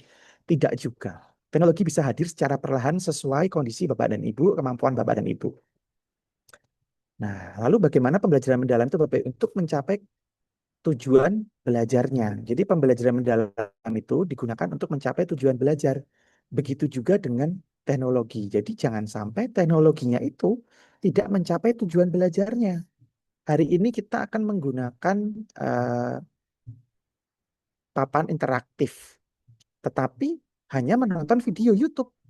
Ya berarti tujuan pembelajarannya tidak tercapai. Kan maunya interaktif ya. Ya berarti papannya harus dipencet-pencet dong. Gitu. Hari ini kita mau belajar tentang undian. Jadi namanya anak-anak ya, ini pembelajaran life skill gitu. Kita mau mengajari anak-anak menerima yang namanya sebuah keputusan bersama dalam bentuk undian, misalnya undian tempat duduk gitu kan. Undian tempat duduk itu kan berarti harus diundi dan anak-anak harus menerima kenyataan bahwa itu semua fair dilakukan dengan undian. Ya, kita menggunakan apa? Menggunakan aplikasi misalnya Wheel of Name. Jadi yang nama diputar-putar itu. Berarti tujuannya tercapai kan karena anak-anak menggunakan undian gitu. Nah, oke ini skip dulu. Nah, ini kita cek dulu Bapak dan Ibu. Ini adalah poster sederhana tentang pembelajaran mendalam Bapak dan Ibu, yaitu detektif sederhana dengan alur penasaran ya. Karena penasaran itu kan mengelola emosi adrenalin, jadi ada olah rasa. Kemudian mengolah emosi juga, di sini ada unsur gamifikasi, ada permainannya karena mereka menjadi detektif. Kemudian ada refleksinya, seperti ini. Lalu bagaimana teknologinya masuk kira-kira ke pembelajaran seperti ini Bapak dan Ibu? Ya, jadi ini ternyata gambarnya tidak full, Bapak dan Ibu. Mohon maaf, tadi ada sedikit kepotong. Jadi bagaimana teknologi ini masuk? Ya dengan apa? Dengan melihat video tentang tempat-tempat yang memiliki curah hujan yang tinggi. Kenapa saya hadirkan itu? Karena di tempat saya, tempatnya tidak dekat dengan selokan, tidak ada sungai, selokan cukup jauh. Kemudian kalau mau selokan yang besar itu agak berbahaya ya. Jadi kita bisa menggantinya dengan video-video untuk menonton. Kemudian poster ini yang mereka buat ini nanti mereka masukkan ke dalam Canva. Untuk apa Canva-nya? Untuk mendesain posternya supaya lebih kekinian begitu. Jadi dari sini sudah masuk di teknologinya. Dari melihat video tentang air, kemudian mereka membuat poster ini dijadikan lebih bagus lagi di AI di Canva. Kemudian saya meminta anak-anak untuk membuat poster menjaga air yang nanti mereka sebarkan di status-status WhatsApp. Nah, jadi anak-anak belajar kampanye, Bapak Ibu. Mereka belajar kampanye dengan menggunakan teknologi. Teknologinya apa yang paling dekat dengan anak? Ya, membuat stories. Ya, nanti minta orang tuanya untuk membuat stories WhatsApp. Jadi tiba-tiba ibu-ibunya itu membuat stories WhatsApp. Proyek anakku hari ini. Informasi tentang air, bagaimana manfaatnya. Nah, seperti itu. Sesederhana itu. Ya. Kemudian ada lagi Bapak dan Ibu misalnya ini. Nah, ini contohnya lagi. Materi sederhana namun bermakna luar biasa. Menginvestigasi makanan. Jadi anak-anak itu mencari informasi nilai kandungan gizi ya. Kemudian mereka membuka website BPOM, apakah itu sudah aman makan makanan ini seperti itu. Ya, lanjut lagi. Nah, kemudian ini Bapak dan Ibu, saya tidak bisa memaksakan teknologi itu harus segera masuk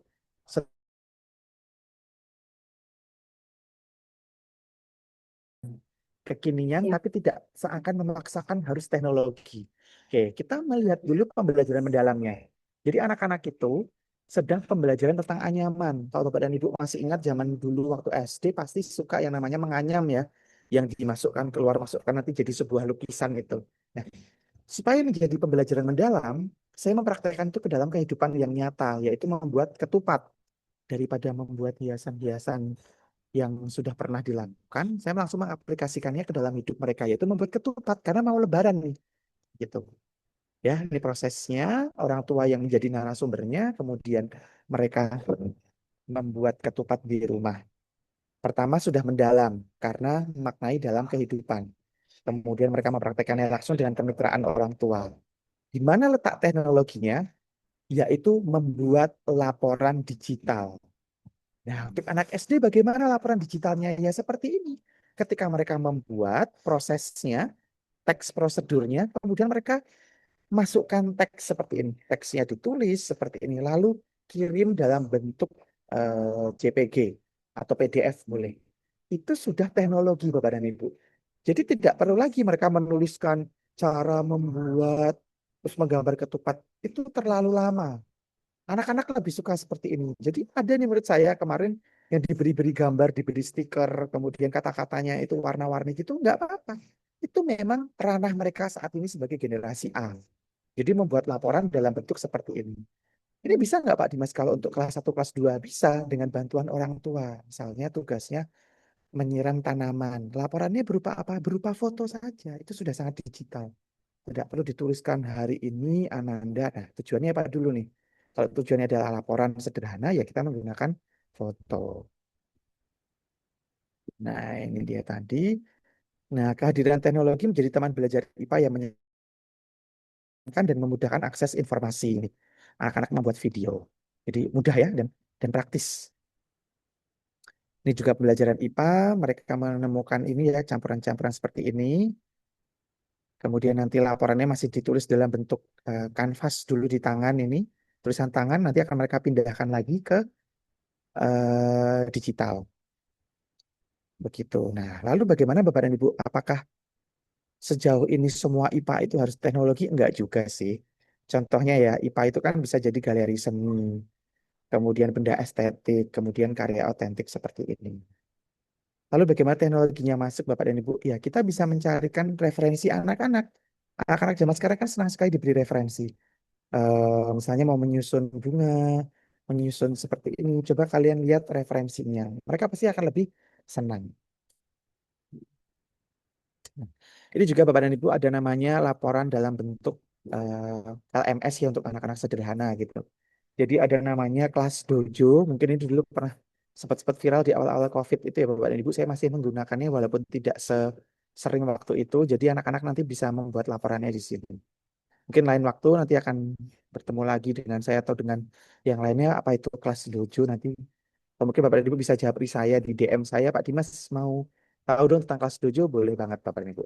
Sangat-sangat saya senang kalau bisa membantu Bapak dan Ibu. Nah, ini di tahun 2019 saya membuat ular tangga Bapak dan Ibu, ular tangga secara manual ya, jadi semua potongan-potongan seperti ini. Tapi hari ini semuanya sudah bisa lebih mudah dengan menggunakan apa?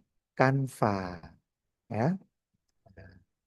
Ini juga ada beberapa alamat digital Bapak dan Ibu. Ketika Bapak dan Ibu ingin menggunakan aplikasi, selain punya rumah pendidikan punyanya Kemdikbudrismen, Bapak dan Ibu juga ada beberapa website yang Bapak dan Ibu bisa gunakan. Nah, Bapak dan Ibu, untuk teknologi yang saya bawakan itu tidak semata-mata hanya langsung Bapak dan Ibu. Silakan menggunakan Quizzes, silakan menggunakan ini enggak. Tetapi Bapak dan Ibu bisa menggunakan itu diimbangi dengan keadaan di sekitar Bapak dan Ibu. Nah, jadi ini adalah contoh permainan mancing-mancing Bapak dan Ibu saya menggunakan kardus. Nah, tetapi saya mencetak tiketnya seperti ini. Jadi anak-anak punya tiketnya.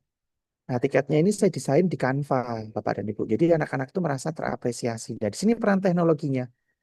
Ya, jangan sampai tiketnya itu hanya dibuat dari HVS, tulisannya tiket gitu. Anak-anak kurang tertarik. Tapi kalau Bapak Ibu berani mendesainnya, luar biasa. Nanti jadi bagus untuk anak-anak. Nah, ini tadi Bapak Ibu slide di awal tadi. Jadi bagaimana saya mendesain sebuah pembelajaran itu Bapak dan Ibu? Paling sering saya itu menggunakan Canva, kemudian nanti klik Canva AI, kemudian masukkan di sini Bapak dan Ibu. Nah, ini contohnya. Buatkan voting booth untuk 3 pilihan, yaitu senang, sedih, biasa saja. Setiap kotak memiliki emoticon dan mewakili hasil, nanti bisa dicek langsung. Nah, nanti dari Canva AI ini langsung muncul seperti ini. Dan ini nanti bisa dihadirkan di papan interaktif digital. Atau bisa di HP-nya Bapak Ibu, nanti bisa diklik langsung. Seperti itu. Atau mungkin di sini diganti. Buatkan poster atau tiket mancing anak-anak. Nah, nanti muncul hasilnya tiket-tiket mancing seperti itu. Gitu. Jadi semudah itu. Jadi jangan sampai teknologi ini membantu siswa, tapi Bapak dan Ibu terlalu susah. Yang pertama harus senang dulu menggunakan digital itu adalah Bapak dan Ibu sendiri. Begitu. Nah, ini contoh anak-anak saya sekarang, Bapak dan Ibu menggunakan aplikasi-aplikasi tadi yang sudah saya berikan alamatnya. Ini kuis matematika, ini menyusun kata. Ini yang paling sering digunakan saat ini. Ya, gitu. Kira-kira mungkin itu saja Bapak dan Ibu yang bisa saya sampaikan. Mungkin lebih dan kurangnya saya, kok lebih dan kurangnya mungkin kalau misalnya ada, kalau saya kira kelebihan waktu. Jadi mohon maaf kalau ada kelebihan waktu ya ini sepertinya. Mohon maaf juga jika ada kurangnya. Saya sangat senang sekali jika Badan Ibu bisa memfollow Instagram saya. Di scroll sampai bawah sekali itu banyak sekali ada inspirasi-inspirasi belajar yang mungkin bisa membantu Bapak dan Ibu untuk menghadirkan kelas yang bermakna, menyenangkan juga dekat dengan siswa. Saya kembalikan lagi ke Bu Monita mungkin untuk sesi berikutnya. Terima kasih. Ya, terima kasih Bapak Antonius. Sebenarnya masih banyak waktu ya. Oke, iya. Baik Bapak Ibu, sahabat ruang bergerak. Kita telah mendengarkan pemaparan yang sangat menarik dari narasumber. Tentu banyak sekali ya insight dan juga refleksi yang bisa kita ambil dari berbagai pengalaman beliau. Mulai dari bagaimana merancang pembelajaran yang lebih bermakna, bagaimana melibatkan murid secara aktif, hingga bagaimana menghadapi berbagai tantangan dalam praktik di lapangan. Sekarang kita memasuki sesi diskusi dan tanya jawab. Jadi ini adalah kesempatan bagi Bapak dan Ibu untuk berdialog secara langsung dengan narasumber. Bagi Bapak Ibu yang ingin bertanya, silahkan menuliskan pertanyaannya di kolom chat. Selain itu, kami juga akan membacakan beberapa pertanyaan yang sebelumnya sudah Bapak dan Ibu tuliskan pada form pendaftaran webinar. Nanti kita akan memilih beberapa pertanyaan yang masuk baik dari kolom chat maupun form pendaftaran, untuk kita diskusikan bersama. Ya, Bapak Ibu, kami sangat berharap sesi ini bisa menjadi ruang berbagi yang interaktif ya, sehingga kita tidak hanya mendengarkan, tetapi juga dapat saling belajar dari pengalaman satu dengan yang lain. Baik, saya akan mulai melihat beberapa pertanyaan yang sudah masuk ke dalam chat dari form pendaftaran juga ya.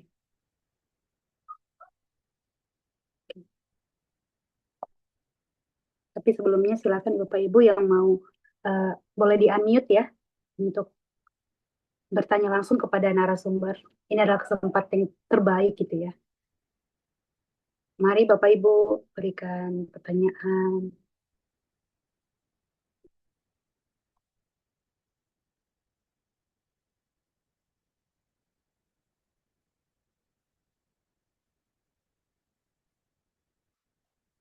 Kami menunggu ya Bapak Ibu untuk boleh unmute mikrofonnya.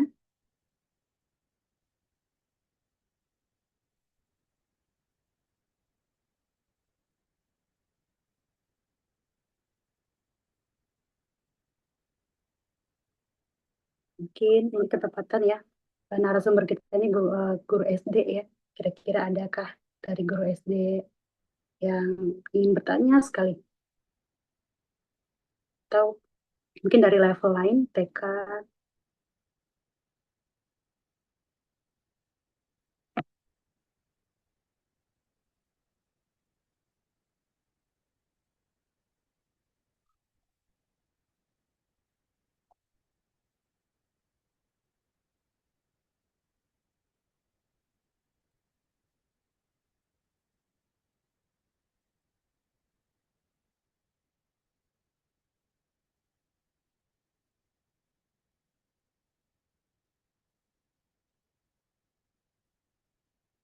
Oke, untuk absen ada ya.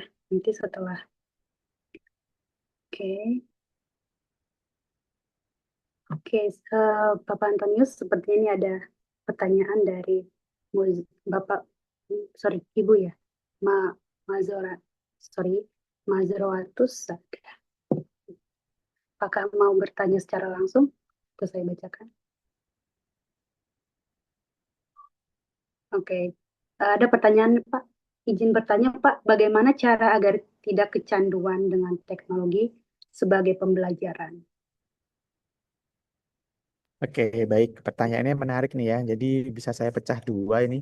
Kecanduan bagaimana nih? Maksudnya kecanduan belajar dengan teknologi. Kalau dibalik kecanduan belajar dengan teknologi, saya rasa nggak apa-apa ya. Jadi anak-anak belajar dengan teknologi jadi candu itu nggak apa-apa sih. Cuma mungkin tidak kecanduan teknologi dalam konteks yang negatif mungkin ya. Nah, harus kita maknai dulu nih. Kalau pembelajaran yang dihadirkan dengan teknologi dan anak-anak jadi candu, itu bukankah sebagai indikator bahwa sebenarnya Bapak dan Ibu berhasil gitu. Tetapi jadi tidak berhasil ketika tidak punya aturannya. Jadi ketika ada pertanyaan bagaimana agar tidak kecanduan dengan teknologi sebagai pembelajaran, ya berarti harus ada apanya, rules-nya, ada peraturannya. Jadi mungkin ketika menggunakan teknologi, anak-anak harus mendengarkan, tidak boleh lari-lari gitu ya. Sama seperti kita menggunakan teknologi dalam hidup kita, Bapak Ibu, pasti ada aturannya. Saya kalau dalam Zoom misalnya hanya boleh berapa peserta, terus tidak boleh eh, open mic sembarangan, saya kayak gitu. Jadi sebenarnya ketika pertanyaannya ini ya jawabannya harus dengan adanya peraturan yang jelas supaya tidak kecanduan yang negatif. Tapi kalau kecanduan belajar dengan teknologi dalam konteks positif sih nggak apa-apa. Jadi anak-anak tuh jadi sering sering buka Canva nih Pak untuk desain-desain candu banget nggak apa-apa. Tetapi harus ada aturannya. Misalnya jangan sampai mengerjakannya larut malam. Jangan sampai mengerjakannya mepet-mepet waktu gitu. Hmm. Gitu. Mungkin gitu sih Bu. Pertanyaan kedua saya baca langsung aja nggak apa-apa Bu Monita. Oke, baik. Oke, bagaimana menyeimbangkan penggunaan teknologi untuk belajar dengan benda kegiatan nyata langsung untuk kelas-kelas rendah di SD? Nah, ini pertanyaannya saya senang banget Bu Nudia Andriana. Jangan lupa follow saya ya. Jadi, bagaimana menyeimbangkan? Nah, saya suka dengan kata menyeimbangkan Bapak dan Ibu. Jadi, jangan sampai anak SD itu, apalagi kelas kelas rendah ya, kelas bawah ya, Jangan sampai mereka itu pintar membuka gadget, membuka aplikasi album foto, game, tapi mereka tidak bisa memotong kertas dengan rapi. Jangan sampai. Nah, itu tadi makanya paparan yang saya berikan tadi di slide saya itu semua selalu ada kaitannya dengan manual dan digital. Seperti tadi misalnya anak-anak tadi mancing nih, mancing ikan-ikan gitu. Bapak dan Ibu bisa beli di toko mainan harganya 20 ribuan lah gitu ya. Itu mancing-mancing ikan gitu. Itu kan keterampilan mereka untuk pertama mengantri sebelum mancing. Kemudian keterampilan mereka fokus untuk dapat ikannya. Lalu teknologinya apa? Teknologinya kita gunakan dalam bentuk tiketnya. Jadi tiketnya itu yang desain Bapak dan Ibu gitu. Lalu anak-anak bagaimana cara mendesainnya? Bisa saja nanti mancingnya itu kita ganti jadi game. Game ketika di layar panel digital itu kan ada game mancing ya, mereka bisa mancing gitu. Tapi mereka bisa nggak mancing beneran dengan konteks permainan ya. Nah, itu jadi kita seimbangkan di situ. Atau mungkin penggunaan teknologinya untuk benda-benda nyata, misalnya dalam konteks belajar menghitung benda-benda satuan ya. Nah, itu jadi ada bendanya nyata nih, saya bola-bola dihitung. Ada berapa jumlah bola di keranjang gitu kan? Satu, dua. Nah, secara motorik keterampilan mereka bagus nih. Tapi lama-lama kan mereka bosan, masa cuma kayak gini terus Pak. Lama-lama kita ganti di PID, panel interaktif digital tuh. Mulailah memasukkan dalam permainan gitu. Kenapa? Karena kenyataannya sekarang itu game-game itu sudah masuk ke ranah anak-anak dan mereka sudah fasih. Kalau kita tutup mata kita Bapak dan Ibu, jangan main game, jangan main game. Agak susah sih, takutnya anak-anak jadi malah memberontak dalam dirinya. Boleh main game asalkan kan mengikuti aturannya Pak Dimas, asalkan mengikuti aturannya Bu Nudia nih, gitu. Jadi cara menyeimbangkannya tetap dengan manual digitalnya seperti itu Bu, supaya jalannya seimbang ya. Keterampilan motorik mereka juga, kemudian menggunakan memegang-megang bola juga bagus. Tapi juga kemampuan mereka touch screen-nya itu juga bisa bagus juga, gitu. Namanya digital kan ada pasti, gitu. Semoga menjawab ya Bu ya. Ada pertanyaan lagi Bapak Ibu, saya senang nih Bapak Ibu ada pertanyaan banyak nih. Boleh. Oke. Apakah ada lagi Bapak Ibu? Oke, kalau memang tidak ada, saya akan membacakan ya beberapa pertanyaan yang sudah disediakan dari form ya Bapak Antonius. Oke, terima kasih sama-sama. Pak, ini ada pertanyaan. eh, Boleh. ini saya bacakan dari form ya Pak ya. Bagaimana narasumber punya potensi yang seabrek untuk membuat siswa penuh interaktif? Gimana Ibu ulang? Bagaimana narasumber punya potensi yang seabrek untuk membuat siswa penuh interaktif? Oke, mungkin potensi ini Iya. dalam arti idenya mungkin ya, saya bisa nangkap gitu ya, dari mana idenya. Nah, dari mana idenya itu sebenarnya Bapak dan Ibu, ide itu bisa datang dari pemikiran kita sendiri ya. Dalam konteks, saya selalu bilang bahwa pembelajaran terbaik di kelas itu sebenarnya tidak ada yang bisa disamakan. Di tempat saya belum tentu jelek, belum tentu baik kalau dibawa ke tempatnya Bapak dan Ibu sendiri. Jadi yang tahu mana yang terbaik itu adalah Bapak dan Ibu sendiri. Ya, di setiap sekolah, di setiap kelas itu kan pasti punya masalah yang kita ibaratkan tadi sakitnya apa ya. Ini bukan bahasa negatif ya Pak Ibu, tapi sakitnya apa, obatnya apa gitu. Jadi jangan sampai apa yang saya lakukan ini tidak sesuai dengan Bapak dan Ibu semua. Jadi saya hanya bisa memberikan ide-ide. Nah, ide-ide itu yang saya kelola Bapak dan Ibu. Misalnya anak-anak saya itu nggak bisa nih belajar ngantri. Ya, mau mau bermain itu susah karena nggak bisa ngantri. Berarti kan ada penyakitnya nggak bisa antri. Obatnya apa? Saya harus mendesain sebuah pembelajaran dengan teknologi yang membuat mereka akan mau antri. Contohnya tadi, kita akan mancing-mancing nih dari kardus. Karena tempat saya kardus itu murah, mudah didapatkan. Gitu. Lalu bagaimana dengan teknologi saya buat tiket yang lucu? Sehingga mereka mau dapat tiket-tiketan ini, mau antri dulu dong. Nah, akhirnya mereka antri. Gitu. Jadi saya sudah menemukan obatnya nih. Supaya mereka mau antri, ternyata mereka harus mendapatkan sesuatu yang bagus, yang lucu. Ya, kayak orang-orang itu Bapak dan Ibu, kalau ada toko yang baru gitu kan ngantri ya berjam-jam, toko roti gratis satu, buy one get one gitu kan. Cantik gitu. Wah, itu ngantrinya serapi banget itu ya kan. Nah, ternyata seperti itu. Dengan desain-desain yang menyenangkan, desain-desain yang eye-catching, yang bagus, anak-anak pasti akan tertarik. Gitu. Jadi saya selalu melihat permasalahannya apa, kemudian saya gunakan dengan keadaan sekitar untuk menjawab permasalahannya. Gitu sih, Bu. Oke, baik, terima kasih Bapak Antonius. Sama-sama. Boleh saya bacakan lagi pertanyaan Pak? Ya, ini ada pertanyaan lagi ya. Bagaimana menggunakan AI dalam pembelajaran deep learning supaya anak-anak tidak bergantung pada teknologi tersebut? Gimana? Gimana? Maaf. Bagaimana menggunakan AI dalam pembelajaran deep learning supaya anak-anak tidak tergantung pada teknologi tersebut? Oke. Luar biasa pertanyaannya bagus ya. Jadi Bapak dan Ibu sebenarnya AI itu tidak ada permasalahan ya menggunakan AI ya. Namanya AI itu kan alat bantu. Tidak bisa kita bilang anak-anak jangan pakai AI. Tapi bagaimana kita membuat AI itu sejalan dengan pemikiran kita dalam konteks deep learning gitu. Jadi supaya mereka tidak tergantung adalah dengan memberikan kesempatan anak-anak untuk mempertanggungjawabkan hasilnya. Nah, kebanyakan guru-guru itu ketika meminta membuat poster atau tugas sekedar dikumpulkan, tetapi tidak ada feedbacknya, tidak ada tantangannya. Nah, kalau saya dulu waktu tahun lalu saya di kelas atas ya, karena tahun ini saya di kelas bawah, tahun lalu saya di kelas atas itu anak-anak saya minta buat poster. Kemudian mereka saya minta untuk memaparkan ide mereka, dapat dari mana ide ini gitu. Ada beberapa yang tidak bisa menjawab karena mereka full menggunakan AI. Tapi ketika ada yang bisa menggunakan bahwa saya dapat ide ini karena rumah saya di dekat eh, jalan raya yang ada billboardnya atau ada spanduknya, saya mau nyontek seperti itu saya nggak bisa. Tapi saya tahu idenya. Oh ternyata dia itu pingin membuat atau mencontoh karya di billboard itu untuk dia kembangkan menjadi gambarnya sendiri. Nggak apa-apa. Tanya AI nggak apa-apa.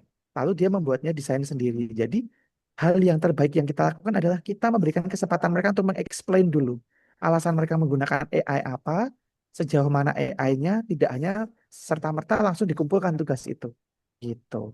Ketika mereka bisa mempertanggungjawabkan jawabannya bahwa saya menggunakan AI karena saya eh, begini, begitu, begitu. Saya membutuhkan ide ketika saya sudah punya ide ini, tapi saya susah menuangkannya. Nah, nggak apa-apa. Tapi kita kejar terus. Emang kamu nggak punya ide lain?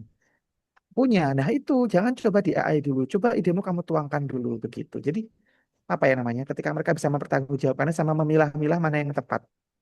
Gitu sih. Jadi itu ya Bapak dan Ibu ya. Jangan sampai kalau punya tugas itu langsung dikumpulkan, tapi harus ada feedback.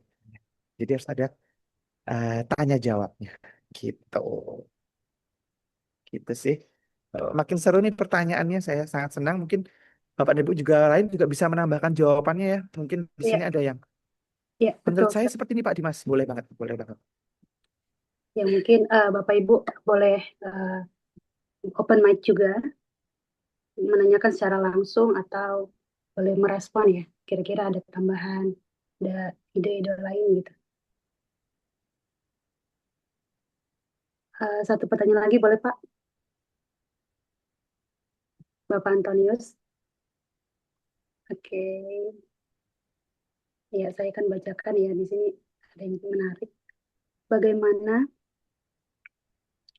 bagaimana membuat siswa kita, bagaimana membuat siswa kita menjadi aktif, kreatif dan tertarik menggunakan teknologi tanpa merasa dipaksakan untuk belajar. Gimana? Bagaimana membuat siswa kita menjadi aktif, kreatif dan tertarik menggunakan teknologi tanpa merasa dipaksakan untuk belajar. Tanpa merasa apa? Maaf Bu. Tanpa Tanpa merasa. merasa dipaksakan untuk belajar. Jadi teknologi itu, guru itu Oke. anaknya merasa, oh jangan sampai Oke, ini aku terpaksa luar nih gitu. biasa. Oke, oke. Ini bisa jadi sebuah materi baru juga Bapak dan Ibu. Jadi jangan sampai teknologi itu dijadikan objek utama dalam pembelajaran. Seakan-akan bahwa pembelajaran teknologi itu yang paling bagus gitu ya. Jadi jangan sampai hari ini kita akan belajar teknologi anak-anak. Nah, sehingga nanti ketika sudah bilang hari ini tanpa teknologi, mereka akan mikir bahwa nggak seru juga ya kalau nggak ada teknologi. Nah, itu jangan sampai seperti itu. Jadi gunakan teknologi itu mengalir Bapak dan Ibu. Jadi ketika Bapak dan Ibu lihat pembelajaran yang saya hadirkan, kan Bapak dan Ibu tidak bisa memecah mana sih yang teknologi ini bukan, ini teknologi ini bukan. Nah, jadi ketika pembelajaran itu bisa dirangkum dalam satu hal, tidak terasa bahwa ternyata ini adalah teknologi, itu menurut saya itu pembelajaran yang bagus gitu. Dalam arti hari ini kita akan melihat video, kemudian nanti kalian menggambar tokoh-tokoh sesuai di video tersebut. Itu kan menggunakan teknologi sebenarnya. Teknologinya apa? Video. Tapi kan saya tidak mengucapkan hari ini kita akan menggunakan teknologi yang canggih banget loh. Nah, jadi seakan-akan nanti ketika menggambar jadi tidak canggih. Nah, itu. Jadi supaya bisa halus, supaya bisa oke, teknologi itu juga bisa jadi motivasi untuk anak-anak lebih giat lagi. Jadi engagement-nya, bridging-nya gitu. Gitu sih, Bu. Ya, berarti dalam artian kita sebagai guru memilih kata persuasif untuk mau mengajak mereka memakai teknologi tapi tanpa harus ini kita belajar teknologi gitu ya Pak ya. Lebih smooth lagi gitu ya. Oke, Bapak Antonius, apakah bersedia satu pertanyaan lagi? Boleh banget Ini untuk mungkin closing juga terakhir ya. boleh. Baik, di sini ada pertanyaannya begini. Bagaimana peran evaluasi atau penilaian dalam pendidikan untuk mengukur kemampuan berpikir mendalam berbasis teknologi? Gimana, Bu? Mungkin bisa diulang lagi? Bagaimana peran evaluasi atau penilaian dalam pendidikan untuk mengukur kemampuan berpikir mendalam berbasis teknologi? Oke, baik. Peran penilaian ya, berarti assessment ya, Bapak Ibu. Assessment itu sangat penting, Bapak Ibu, dalam sebuah pembelajaran. Jadi ketika kita membahas sebuah assessment, tentunya tidak terlepas dari tujuan pembelajaran. Jadi gini, sebelum Bapak dan Ibu menggunakan pembelajaran mendalam dengan teknologi, pastikan dulu dengan tujuan pembelajarannya apa. Jadi goals-nya itu kan tujuan pembelajaran, ya, TP-nya, tujuan pembelajarannya. Nah, untuk mencapai TP ini, Bapak dan Ibu harus menggunakan transportasi. Transportasi itu berarti apa? Media pembelajarannya dan metode pembelajarannya. Nah, media metode pembelajarannya ini bisa dengan menggunakan teknologi untuk mencapai tujuannya. Nah, tujuannya nanti tercapai atau tidak diukur dari mana? Diukur dengan menggunakan assessment. Gitu. Jadi pastikan dulu bahwa teknologi ini bisa membantu anak mencapai tujuan yang nanti akan diukur dengan assessment. Gitu. Jadi sangat penting ya Bapak Ibu, saya ulangi lagi alurnya ya. Jadi ada tujuan pembelajaran nih. Tujuan pembelajarannya adalah anak mampu menghitung jumlah benda gitu ya, menghitung jumlah benda. Kita akan menggunakan teknologi. Nah, tapi ternyata teknologinya adalah melihat video. Tidak boleh dipegang, hanya melihat. Nah, maka tiba-tiba evaluasinya anak-anak diminta untuk menghitung jumlah benda juga. Tapi anak-anak hanya melihat dari tadi. Berarti kan asesmennya gagal. Karena tujuan pembelajarannya tidak terfasilitasi oleh teknologi. Tetapi ketika teknologinya itu adalah anak-anak bisa menggunakan game di panel digital, berarti kan mereka benar-benar menghitung. Nah, mereka punya kemampuan motorik untuk menghitung. Dan asesmennya apa? Asesmennya nanti kuis lagi. Gitu. Sejalan.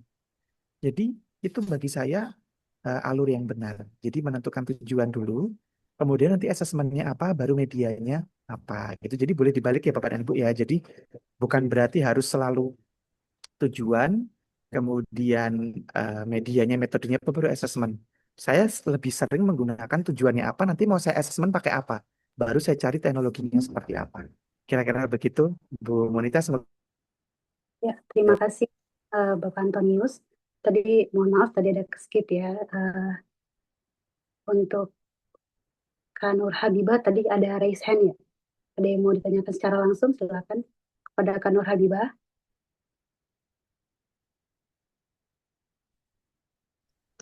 Oke, baik. Izin sebelumnya di sini saya ingin menanya, kalau kita mau buat media pembelajaran yang kreatif tapi dananya terbatas, menurut Bapak gimana caranya biar tetap efektif dan nggak kalah menarik? Terima kasih. Nah, ini pertanyaan yang saya tunggu dari tadi. Karena biasanya mau webinar dimanapun itu pasti ada pertanyaan ini, Bu Monita. Jadi bagaimana tentang Ya, dana ya? Karena tidak bisa dipungkiri Bapak dan Ibu memang untuk menghadirkan sesuatu itu perlu dana. Nah, konsep-konsep yang sudah saya berikan tadi Bapak dan Ibu, sekalipun itu digital, sebenarnya saya selalu mengimbanginya dengan hal-hal yang mudah dicari. Seperti kardus-kardus tadi ya. Jadi saya selalu memaksimalkan potensi-potensi yang ada di sekitar lingkungan saya dan mana yang bisa mudah didapatkan oleh anak-anak atau orang tua untuk membantu proses pembelajarannya. Jadi dengan kardus tadi kan sebenarnya tidak terlalu mahal ya. Kemudian saya mendesain itu menjadi sebuah eh, media untuk mancing yang nanti tiket-tiketnya saya desain dengan teknologi. Kemudian nanti misalnya saya menggunakan permainan-permainan menyembunyikan ya. Kemudian petanya nanti saya tunjukkan di layar digital gitu. Jadi kan mudah, murah ya gitu. Jadi anak-anak melihat peta di TV besar itu di papan interaktif digital, kemudian mereka nanti mencari eh, letak-letak misalnya clue-clue menarik atau hadiah-hadiah gitu. Jadi ya sudah kita maksimalkan karena tempat saya tempat yang luas ya saya maksimalkan untuk bisa lari-lari. Kemudian tempat saya itu banyak kardus-kardus bekas ya saya maksimalkan gitu. Jadi pembelajaran yang keren itu tidak selalu canggih, tapi mana yang bisa memfasilitasi kebutuhan setiap anak dan setiap kelasnya. Gitu. Semoga menjawab ya, Bu ya. Oke.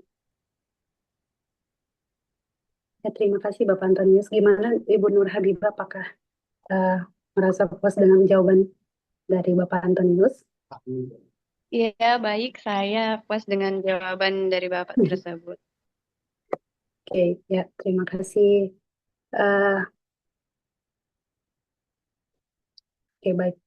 Karena ini udah juga menunjukkan pukul 10:52 ya, jadi terima kasih kami ucapkan kepada narasumber ya untuk pemaparan dan juga pengalaman bahkan juga refleksi yang sangat kaya dan inspiratif ya bagi kami. Dan diskusi hari ini memberikan banyak sekali perspektif tentang bagaimana kita sebagai pendidik dapat terus menghadirkan pembelajaran yang mendalam ya, bahkan juga bermakna bagi murid. Nah, dari berbagai pengalaman yang telah dibagikan tadi, kita dapat melihat bahwa pembelajaran mendalam bukan hanya tentang menyampaikan materi, tetapi tentang bagaimana guru merancang pengalaman belajar yang memungkinkan murid untuk benar-benar memahami, terlibat, dan berkembang. Tentunya kita um, bertujuan pendidikan ini atau pembelajaran yang dilakukan adalah pembelajaran yang secara berkesadaran dan juga menyenangkan dan juga bermanfaat gitu ya. Semoga berbagai praktik baik yang telah dibagikan oleh narasumber hari ini dapat menjadi inspirasi ya bagi kita semua untuk terus berefleksi, berinovasi, dan mengembangkan praktik pembelajaran yang lebih mendalam di kelas masing-masing. Terima kasih atas partisipasi aktif Bapak dan Ibu sahabat Ruang Bergerak pada webinar hari ini. Sebelum kita menutup sesi webinar hari ini, saya ingin meminta narasumber untuk memberikan closing statement-nya nih. Closing statement singkat, mungkin berupa pesan atau dorongan bagi para pendidik yang ingin memulai menerapkan pembelajaran mendalam di kelas mereka. Baik, terima kasih Bapak dan Ibu semua atas kesempatan itu berbagi ya. Jadi closing statement saya adalah Bapak dan Ibu jangan pernah lelah untuk belajar dan jangan pernah lelah untuk mengajar menggunakan hati. Dalam arti menggunakan hati itu berarti Bapak dan Ibu bisa tahu sendiri nih mana yang terbaik untuk anak-anak Bapak dan Ibu semua. Dan pastikan Bapak dan Ibu senang dulu untuk melakukannya. Karena bagi saya pribadi, guru hebat itu bukan yang paling wow, bukan yang paling banyak dapat piala, bukan yang paling banyak ke sana sini, enggak. Tapi bagaimana guru itu bisa menjiwai dirinya sebagai seorang guru, senang dulu dengan profesinya, kemudian bisa membawa rasa positifnya, rasa belajarnya, rasa senang belajarnya ke anak-anak. Jadi membersamai anak-anak di setiap proses mereka. Gitu. Jadi apapun yang Bapak Ibu lakukan, jika itu tulus dari hati untuk perkembangan anak-anak di kelas, itu sudah luar biasa. Itu tetap semangat ya Bapak dan Ibu ya. Jadi jangan takut untuk menggunakan teknologi sekecil apapun itu, asalkan itu berdampak itu sudah luar biasa. Gitu. Terima kasih untuk panitia juga Bu Monita. Terima kasih atas kesempatannya menjadi moderator saya hari ini. Salam untuk tim Ruang Bergerak semuanya. Ya, terima kasih untuk Bapak Antonius untuk closing statement-nya. Mari kita berikan apresiasi untuk narasumber yang telah berbagi pengalaman, praktik baik, dan inspirasi mengenai pembelajaran mendalam pada pagi hari ini.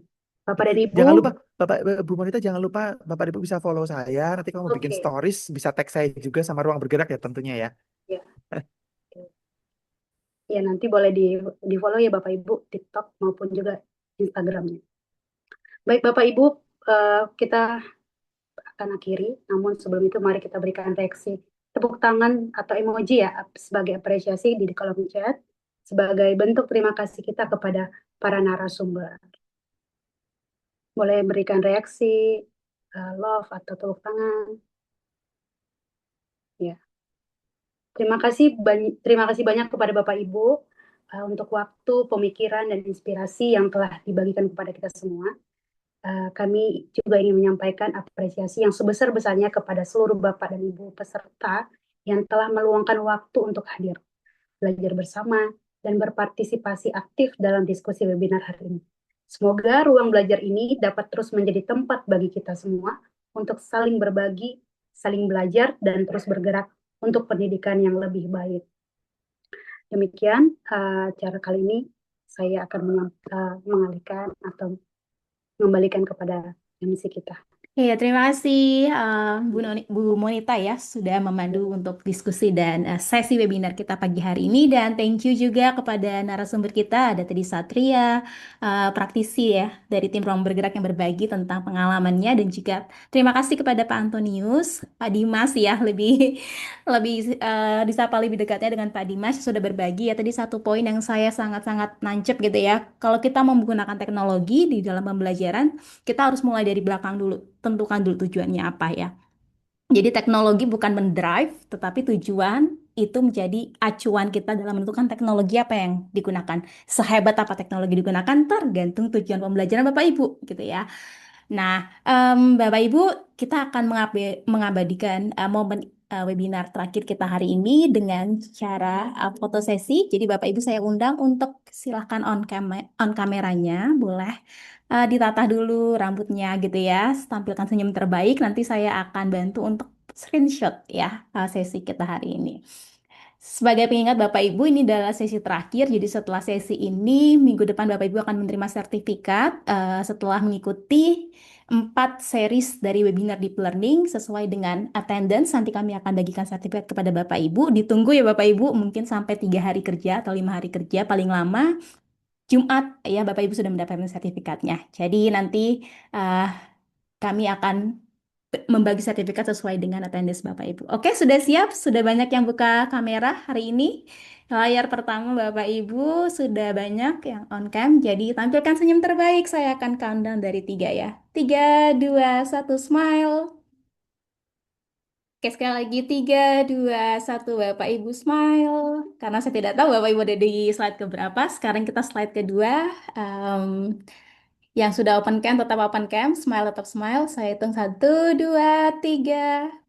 Oke, wow. Terima kasih Bapak Ibu sudah terabadikan, dan ya, em, Bapak Ibu kita akan mengisi presensi.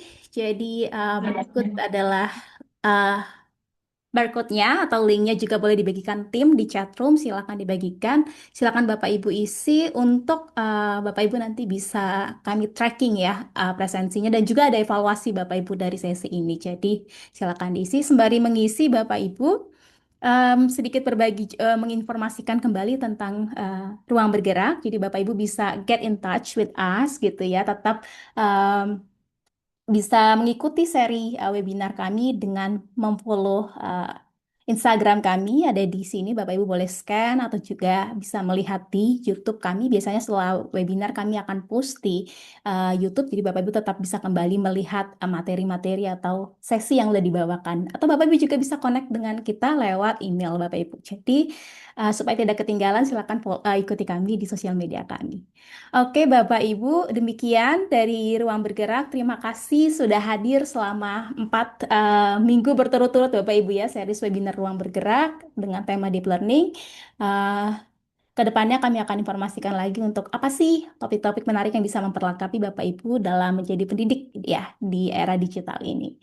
Salam bergerak Bapak Ibu, terima kasih. Sampai jumpa dan selamat menikmati akhir pekannya Bapak Ibu.